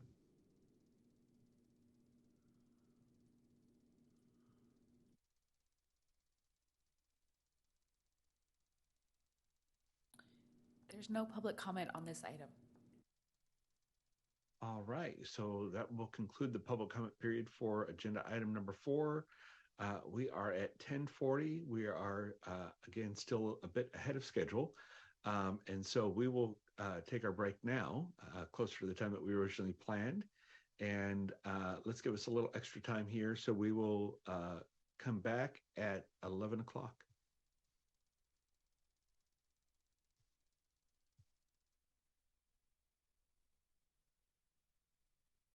Right. Thank you, everyone. It is now after our break at 11 o'clock. So we are going to proceed on to item number 5. But before we do, we need to do a roll call to confirm quorum. So if we can call the roll. Chair Rawlings. Present. Member Escobedo. Member Grande. Here. Member McQuillan. Here. Member Rodriguez. Here. Member Williams. Here. All right. And I note that we have ex officio member McGuire here as well. So I know she's been with us pretty much all day already. Always good to see you. So for item number 5, this deals with the K-12 Strong Workforce Program funding. And so I'm going to introduce Sandra Sanchez, Interim Vice Chancellor of Workforce and Economic Development.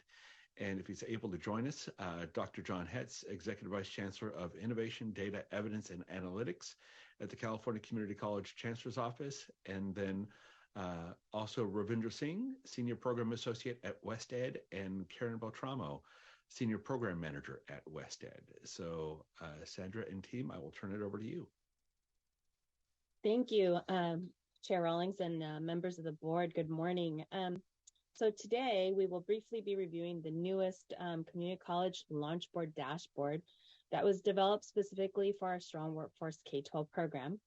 I don't know if all of you recall, our Strong Workforce K-12 program legislation requires that the Chancellor's Office develop a dashboard for data visualization for the program itself. So today we will briefly be reviewing the suite of dashboards that are included in the launch board, in the Community College Launch Board, as well as covering the first release of the Strong Workforce K-12 dashboard with a quick demo as time allows. And then we'll also end with a Q&A session. So to get us started, I'm going to hand it over to Assistant Vice Chancellor Eric Cooper for he is our AVC for data visualization and research, and he's going to be filling in while we give Dr. Hetz a little bit of time to join us, to maybe answer some questions afterwards. But I will turn it over to AVC Cooper. Thank you. I think we've got one more slide, actually, Sandra, but if we want to go through that, the next slide, one more, please. All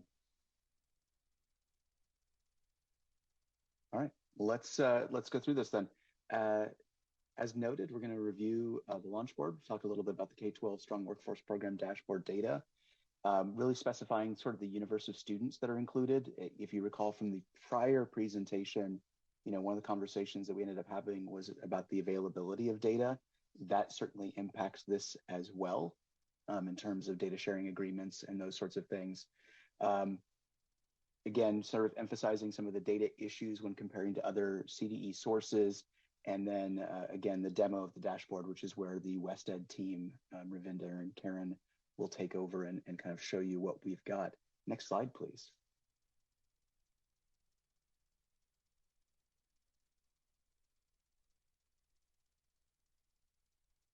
Thank you. This, as you can see, is the basically the landing page for the CalPAS launch board. The launch board is a suite of California Community College Chancellor's Office dashboards that are publicly available to anyone. So again, these are hosted by EdResults Partnership, or developed by EdResults Partnership under CalPAS, which is a partnership with Delta College. So you can see the number of partners in that lower right-hand corner of the slide there. Very specifically, you can see the K-12 Strong Workforce Program landing page. These dashboards are all built on student-level data from the Chancellor's Office MIS system and other data sources that are available at the student level. However, for this first release of the Strong Workforce, K-12 Strong Workforce Program 1.0, we have only incorporated CalPADS data for student enrollments students enrolled in grades 9 through 12 at a CalPAS Plus participant institution. So again, this is getting back to that data sharing conversation that we had earlier. With so many organizations, it is tough to have statewide sharing because CalPAS already has agreements in place with a large number of K-12 institutions. This makes that data sharing quite a lot easier, but it does narrow down the universe of students that are included in this. So in addition to that, the participant was at a K-12 institution awarded Strong Workforce Program funding in round 1 or the grantees of those funds. So where we have the data available in those sources, that's what is included here. Let's see.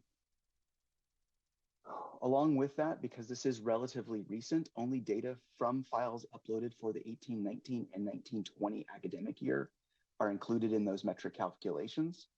Therefore, compared to the other dashboards that are available on the launch board, the data incorporated for the first build of this version of the dashboard is much more limited, in a sense that we only have information available for students for files uploaded to CalPads for those 2 years.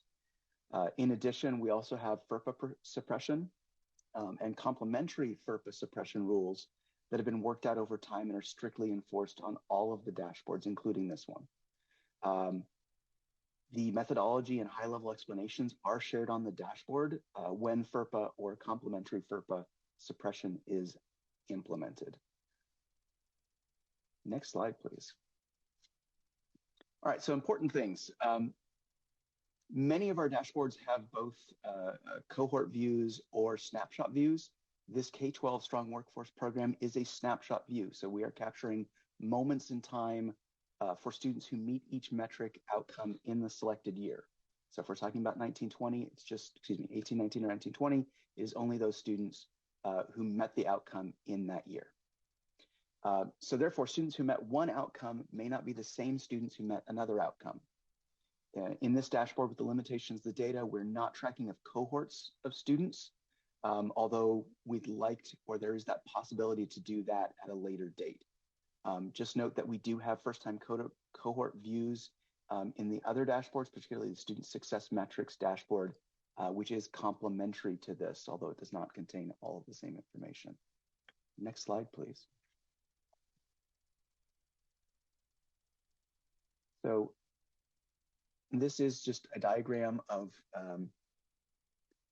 that basically explains the students that are in this universe. All of these dashboards begin with thinking about who are the students that can be included and which students we have data available for. So again, just reiterating, we have students where we have data, where students are completing these appropriate steps along the journey.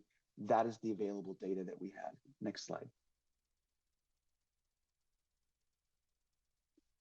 For this first release of the dashboard, we have metrics related to these three sections of the student journey with success, in this case, including K-12 or high school transitions or graduation. So progress, so particular metrics in terms of where students are getting within their core. Actually, let's go ahead and go to that next slide. Sorry, I'm getting ahead of myself. So within students, we get K-12 students and K-12 CTE students. Again, as I want to reiterate probably 3 or 4 more times, these are just the students for which we have data. So for students who we have CalPads data at a participating institution, that's who we have the information for. So we are limited to those students. We're not going to go through these like in detail. Some of that information will be available in the demo. That's, again, the Wested folks, Ravinder and Karen, will be showing in just a few minutes. We are looking at specifically the 2 K-12 metrics. These are students, again, who are enrolled 9th through 12th grade at a CalPass Plus district, or K-12 CTE students. And this is as a percentage of those students who took a CTE course. The progress is calculated along these 5 metrics. So again, among K-12 students, this is the students who completed at least one CTE course in a CTE pathway with a C- or better.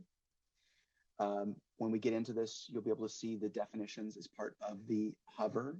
Excuse me, not definitions, but in additional detail as part of the hover. K-12 CTE completers.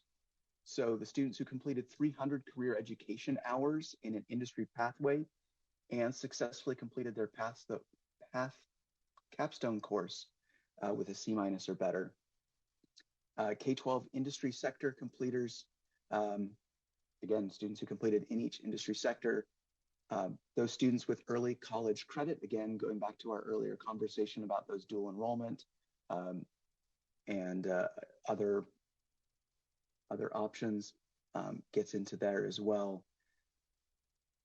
And the others kind of just do sort of similar things. With success, again, students who graduated from high school, and then the K-12 CTE students who graduated from high school. Next slide, please. So that is, if those students, so if the K-12 students now have completed and entered the CCC system, so community colleges, we can then track their progress in our system. For example, if we have a completion of a degree or a certificate in a CTE area, or to a transfer to a four-year university. Once they have exited the post-secondary system, we also have access to some earnings data. There are some conditions. For example, if a student enters federal employment, we wouldn't necessarily have their data. We can share all of this information once we have it available to us. So again, for this first build through, we're focusing on that shorter portion of the progress and hope to have these additional areas a little bit further. So if I can, I'll go ahead and turn this over to Karen Beltramo and Ravinder Singh from WestEd for some important caveats to the data and also to walk through the dashboard. Yeah, thanks. And just one more point on this slide, Eric, is that we do have the match with the Department of Apprenticeship Standards. So for students that did enter into the community college system, we are able to track our students to see if they are attaining apprenticeship journey level status. We also have the match with the EDDUI wage file to know if they are employed, but like you say, we do miss students that are self-employed that we wouldn't find in that file, right?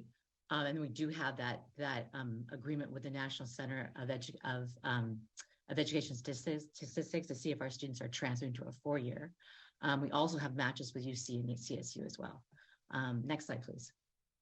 Real quick, I wanted to jump in here and on that last slide and just ask, as we have this data, and I know the community colleges have different data sharing agreements, and as we have access to the future employment earnings data, do we share that back with CDE at all?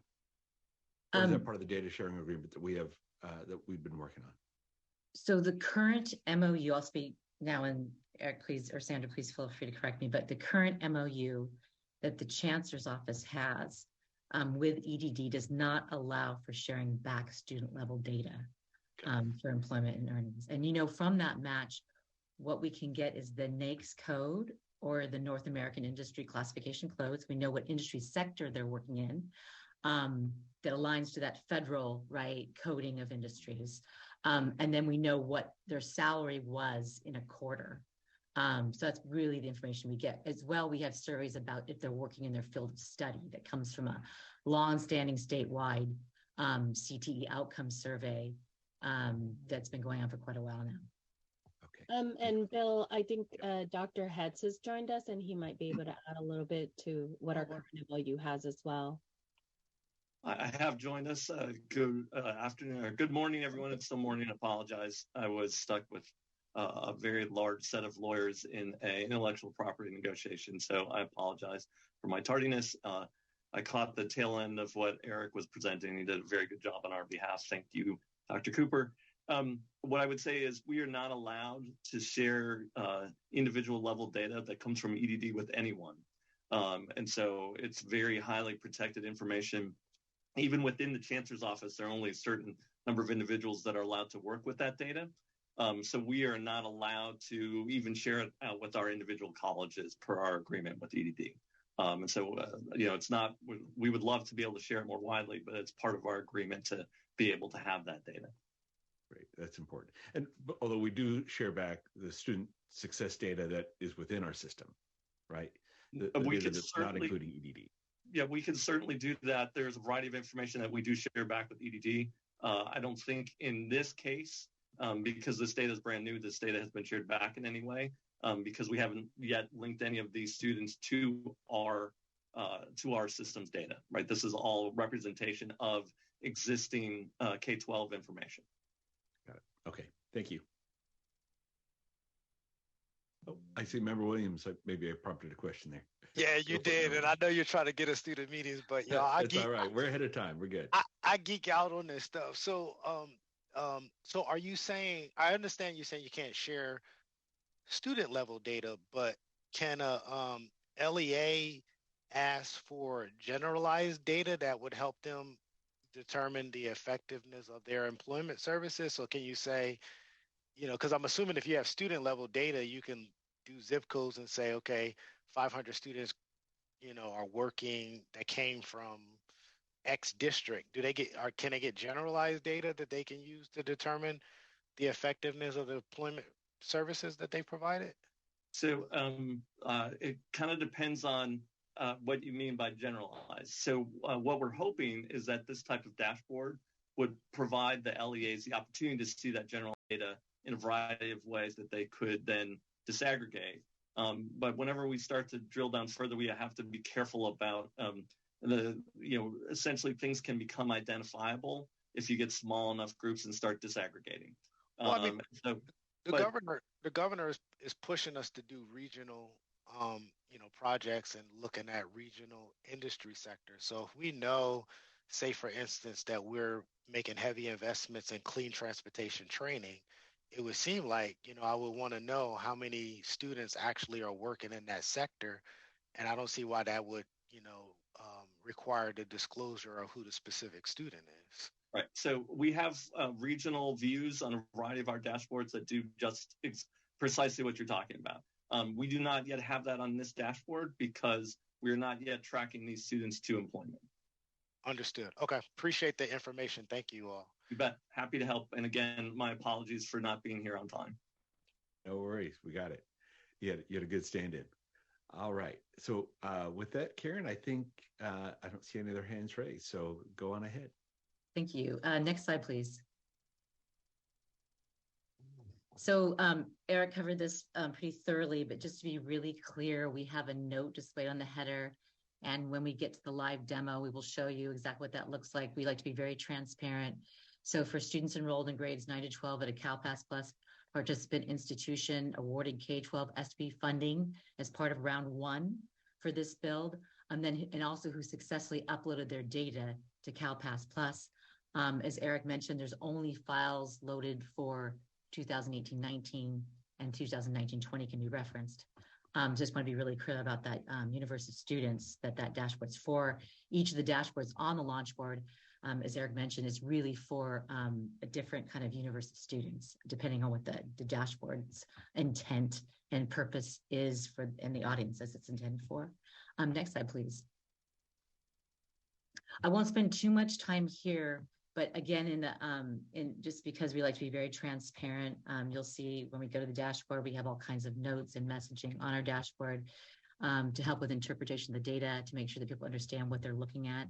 And there are some limitations for drill downs or special populations. So we've added a lot of information about these data limitations to what we call the metric definition dictionary, which is like a data element dictionary that we'll show you really quickly, but it basically shows you what data elements are combined from what data sources to make a metric. Rarely is a metric one data element. Enrollment even can be very complicated. It's a little bit over the top for this dashboard because we are only using CalPADS data, but like as you mentioned, for other dashboards, we use several sources. So in that, you will see that we have some concerns about, we have some concerns that users in the field may not recognize their data because of some of these limitations. That's why we're being just really transparent. Since counts and percentages displayed for drill downs or disaggregations on the dashboard may not match other CDE sources at this point in time, right? So we've added some messaging to the dashboard for that. And so as an example, just give that first one for gender, race, ethnicity. Since we only are using the student information files from 2018-19 or 2019-20 for grantees, understanding that the file should be submitted when a student is assigned a new SSID and should only be resubmitted if there are any changes to data within the file, right? So there are some students for which we'll have missing gender or race ethnicity information at this time. Same for English learners, another sort of similar situation, similarly for socioeconomically disadvantaged and homeless students. And next slide, please. I believe we're ready for the live demo. And Ravinder, do you want to put the link in chat? Oh, great, thank you. And I'll start to share my screen. Great, thank you. Good morning, everyone. I'm Ravinder Singh. I'm with West Ed, and I'm going to help Karen do the demo of the dashboard. We've been working on it for over a year, and we're very happy to demo it for you guys today. And then we also have a larger demo coming up tomorrow for the field. So where we've gone to is the landing page, as AVC Cooper mentioned earlier. Those tiles all represent different dashboards. You can quickly find the launch board on a web browser by just Googling launch board and community colleges or California community colleges, and it'll come up as a quick search. So if you're ever looking for it. So you come to the landing page, and then you scroll down and you find the tile that we're looking for, and that's our dashboard, the K-12 Strong Workforce Program dashboard. Great. So I'm going to quickly go over some of the features so that when you come to the dashboard, you have a good understanding of how to navigate. Like Eric was mentioning earlier, our dashboards have a commonality, sort of thematically, and also the students and how we track the students and look at progress for outcomes. So following that same theme, what we have at the top is a navigation ribbon, and you'll see on the far left side, I'll go back up to the MDD in a second. So on the far left side, you'll see rounds of funding. And so this is round one. As we mentioned earlier, the first iteration of this dashboard only includes round one. We're planning to have round two added next year, and then subsequent rounds 2 and 3 added next year, and then subsequent rounds in the future.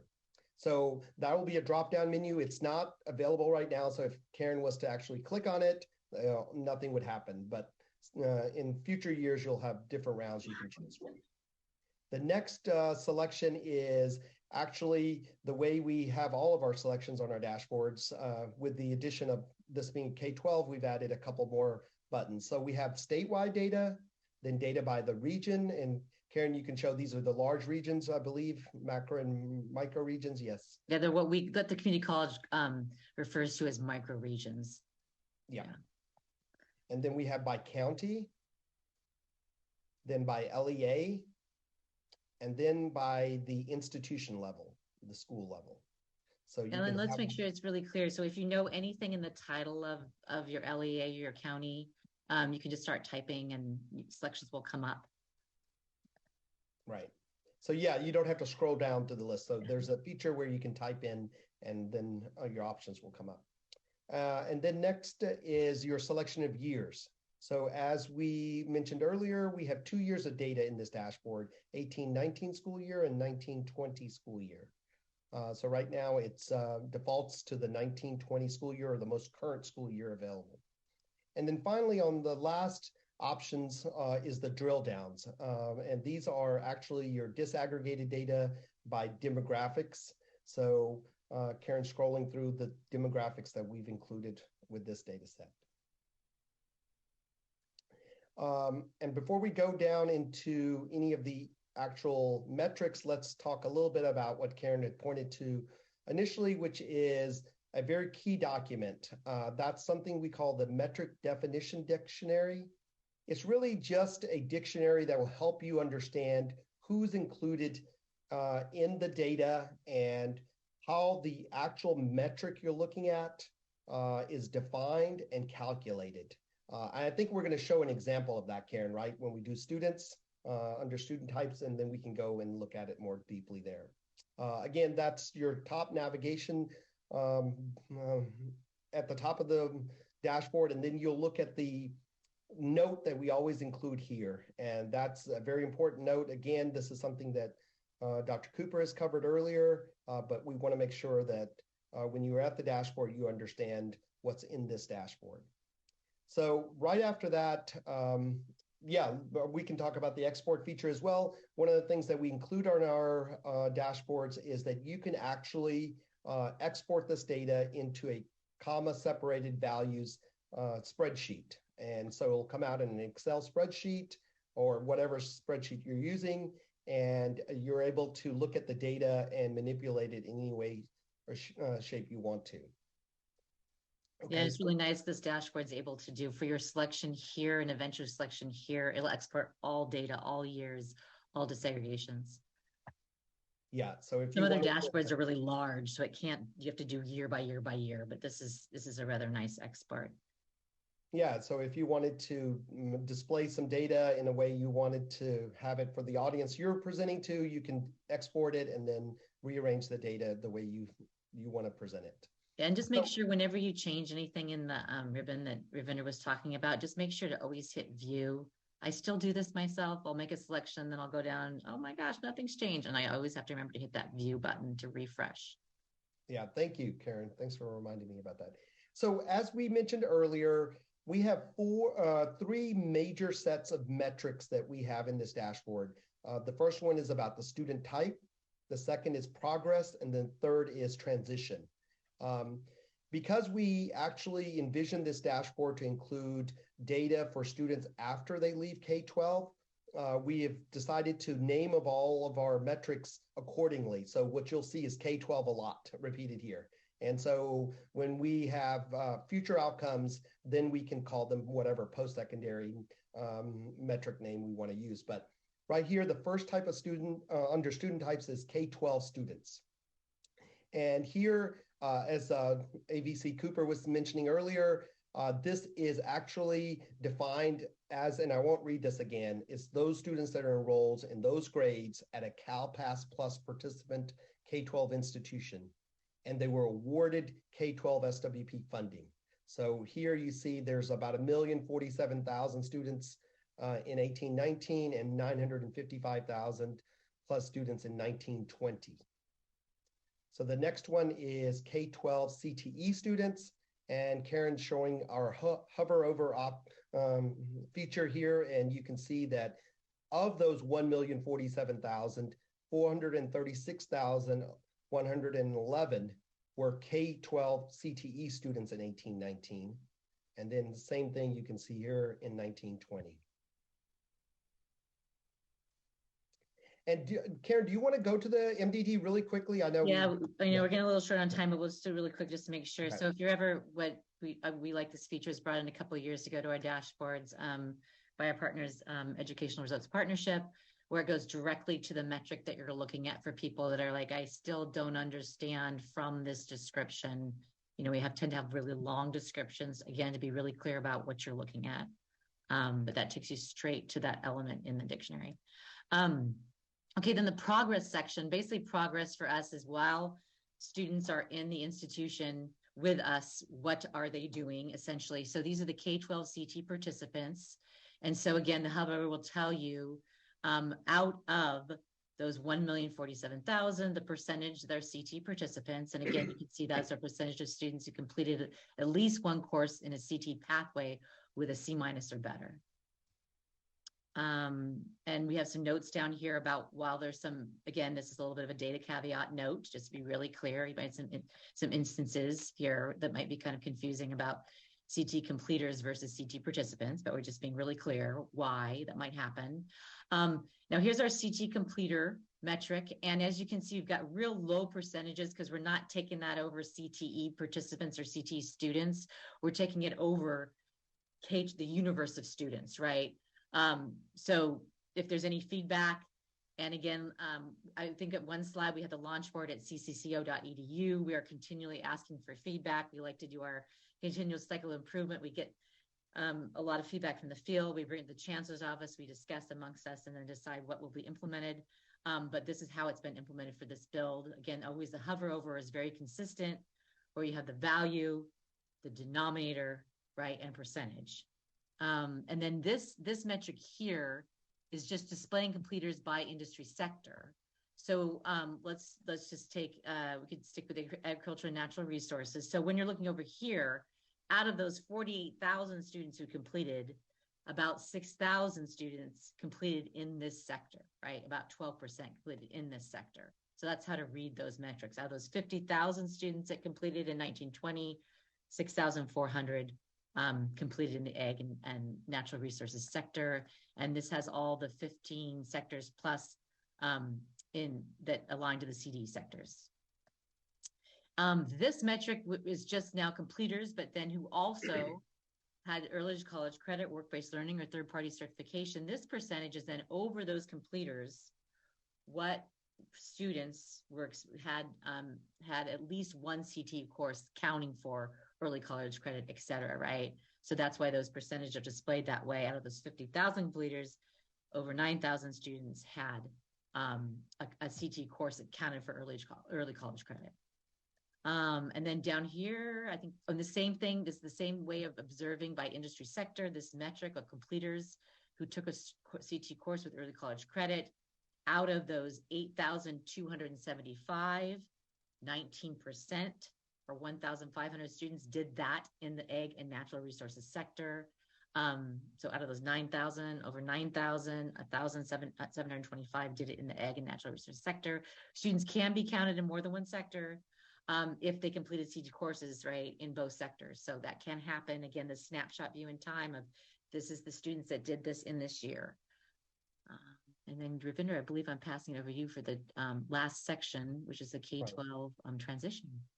Yeah, exactly. So as AVC Cooper was mentioning earlier, we have the students, progress, and then success. And certainly this isn't the ultimate success. This is just the first success level, and that's graduation from high school. So here what we're looking at is K-12 students who graduated from high school. Again, these are counts. As many of you know, the California Department of Education actually does a cohort rate, graduation rate. We were not able to calculate it because of the limitations of our data. So these are just sheer counts here for the number of students who graduated in 1819 and 1920. And then the next one is CTE students who graduated. So from the overall number of students who graduated, these are the number who are CTE students. And again, remember who we are including here by reading the descriptor right below the metric name up there. And then again, as Karen was showing, you hover over and it gives you a readout of the rate or the percentage, how the percentage is calculated. And let's quickly just show a drill down. Grade level will show you both years of data still. Click view. It's just a stack bar. But when you switch to any other disaggregation, I'm going to do gender right now, it's going to switch to a single year. If not, we get really cluttered graphs, especially for race ethnicity, as we have a number of student populations or subgroups of students. So as you can see, again, you're going to get the same hover over information, right, for your different students. And we know that non-binary is a more recent data value for gender. So that will start to become probably more populated right now. In the hover over, you only see there's 89 students, right? So out of 36, out of the 89 non-binary students, 40% or 36 were K-12 CTE students. And this is the same as you scroll through the graphs, all of them will be displaying the same way, basically with that gender diseg selected. It's very interesting. I think some of the most interesting data in the dashboard is coming and looking at some of these industry sectors and seeing how different student populations or student groups are appearing, what their percentages are. It's pretty quick. Again, if you download the data from expert to CSV, all that data would dump out for you, including all this industry sector data to do easy side-by-side comparisons. And I think the last thing, Ravinder, before we go back to the slide deck, but correct me if I'm wrong. One thing was AVC Cooper did mention about suppression and complaint suppression. We take this very seriously and have worked our rules out over time. It's actually quite complicated. There's a lot of things to consider. And whenever any data is suppressed, and you can see here non-binary suppressed, it's grayed out. Another nice thing is, just want to make sure that you can declutter our graphs by selecting anything, and it can make just what you want to focus on. A lot of times I'll do that, tend to take a screenshot. And so just know, and if you put best missing or non-binary back in here, it's just going to show blank, right? Like there's just no data for that. It's been suppressed. So when suppression happens, you're going to see this message that pops up, and we have this language here that explains why we suppress, especially complement suppression. That's a little bit convoluted. And then this is actually our whole suppression documentation on how we suppress to protect students' identity. And again, we take this extremely seriously. And then I think the last thing we're under those down at the bottom. I'm sorry to make we wanted to point out the resources, I believe. Yes. So one of the things that we'd like to do is we like to make it available for people to give us feedback So if you see something you don't understand, you see something that you think might be inaccurate, you have questions about, please email us at this email right here. It gives you access to Karen and I directly, and we'll be in touch with you. If you have questions about the dashboard, you can email us at that address. The first address that's listed there is the funding or program questions, and those are sent directly to Vice Chancellor Sanchez's staff, and they answer those questions directly, and then we answer the questions on the dashboard. And there's also a help email there if you need to submit your files to CalPass Plus so that they can be included in the dashboard.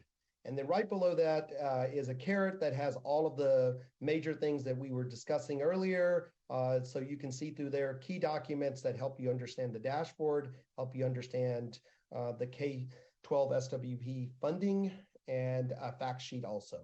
Right, so those are all links.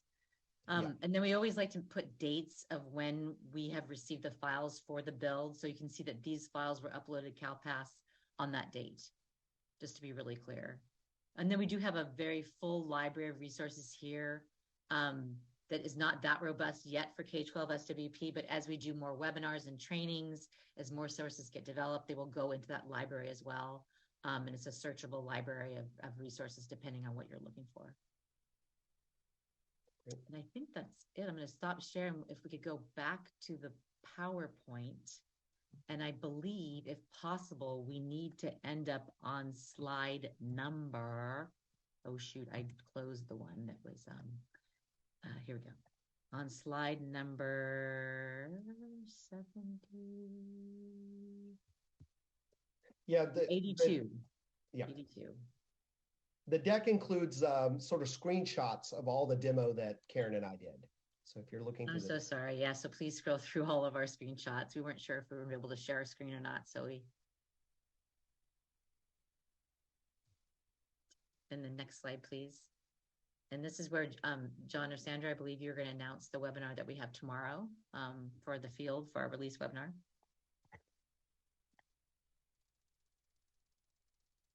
I'm happy to do that.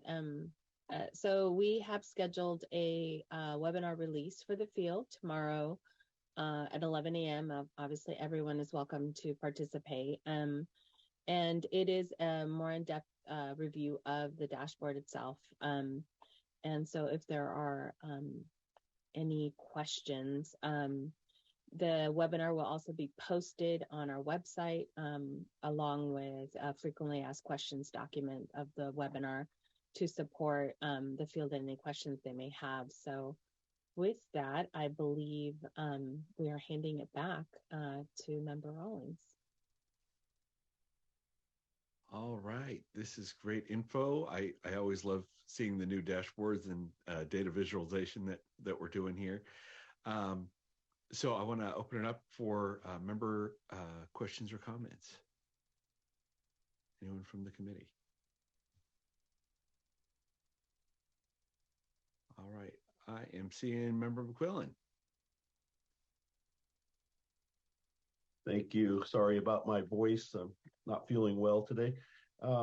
Thank you for the demonstration on the data sharing platform. I know it's a work in progress, but wondering about ethnic breakdown and how the system shows participation in CTE courses for different ethnic groups. Thank you. And I'm not sure, John or Karen, are you able to address that question? Yes, so that same gender breakdown we saw, exactly the same breakdown can happen for every single metric for race, ethnicity, in terms of, the data that's available from the dashboard. And again, that can also be exported, so it's really easy to do side-by-side comparisons or to create your own visuals. We find that over the years, I've been involved with Launchboard, about 5.5 years now. A lot of people like to, sort the data, filter the data, and create their own visualizations, right? So I think that's really important for some of those disaggregations, especially as more and more years of data that as we add to the dashboard. And Karen, just to add on to that a little bit, one of the things I've seen as I've gone through and used the dashboard has been when you're really trying to drill down like into intersectionality of special categories of students, then actually downloading that data can sometimes be the most expedient way to do it because the dashboard doesn't always drill down the way you necessarily want it to. So, I think it's wonderful you have that tool on there for us. Yeah, so dashboard data, we like to say, is very useful, but it can't always answer all your questions or tell you why you're seeing what you are in the data, right? So it's not like, but we find it very useful data to meld with other data, like qualitative, other quantitative. So I think just one point of clarification. In a lot of cases, we can only do single disaggregations.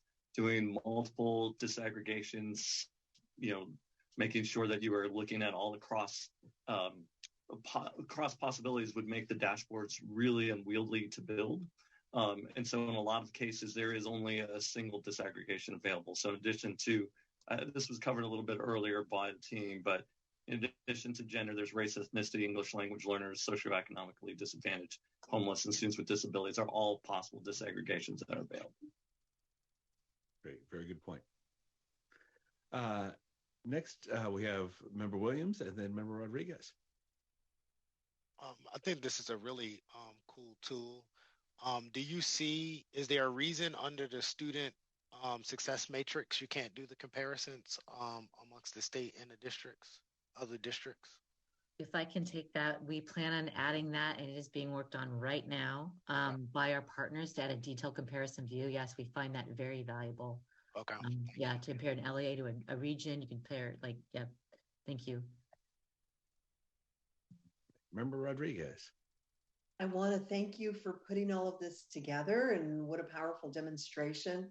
I was fiddling with, looking at some of the numbers at my school district and our local community college, and it's very user friendly with a wealth of information and a wealth of data to provide for, whether it's making decisions about which courses to offer for our students. So I really appreciate this. Thank you so much.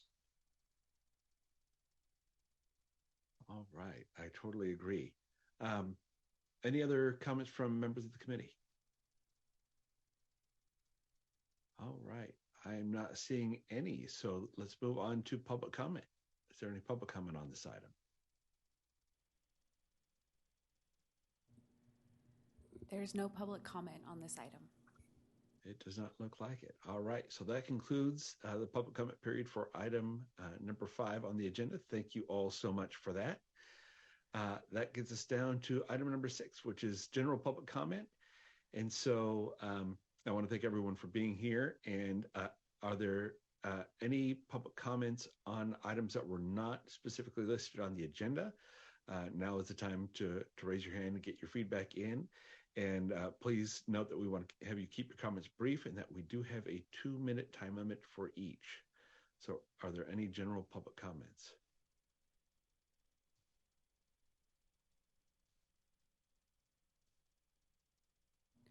There are no public comments on this item. Yeah, I am not seeing any either. So just a quick check with committee members. Are there any additional thoughts or reflections that you have that you'd like to share?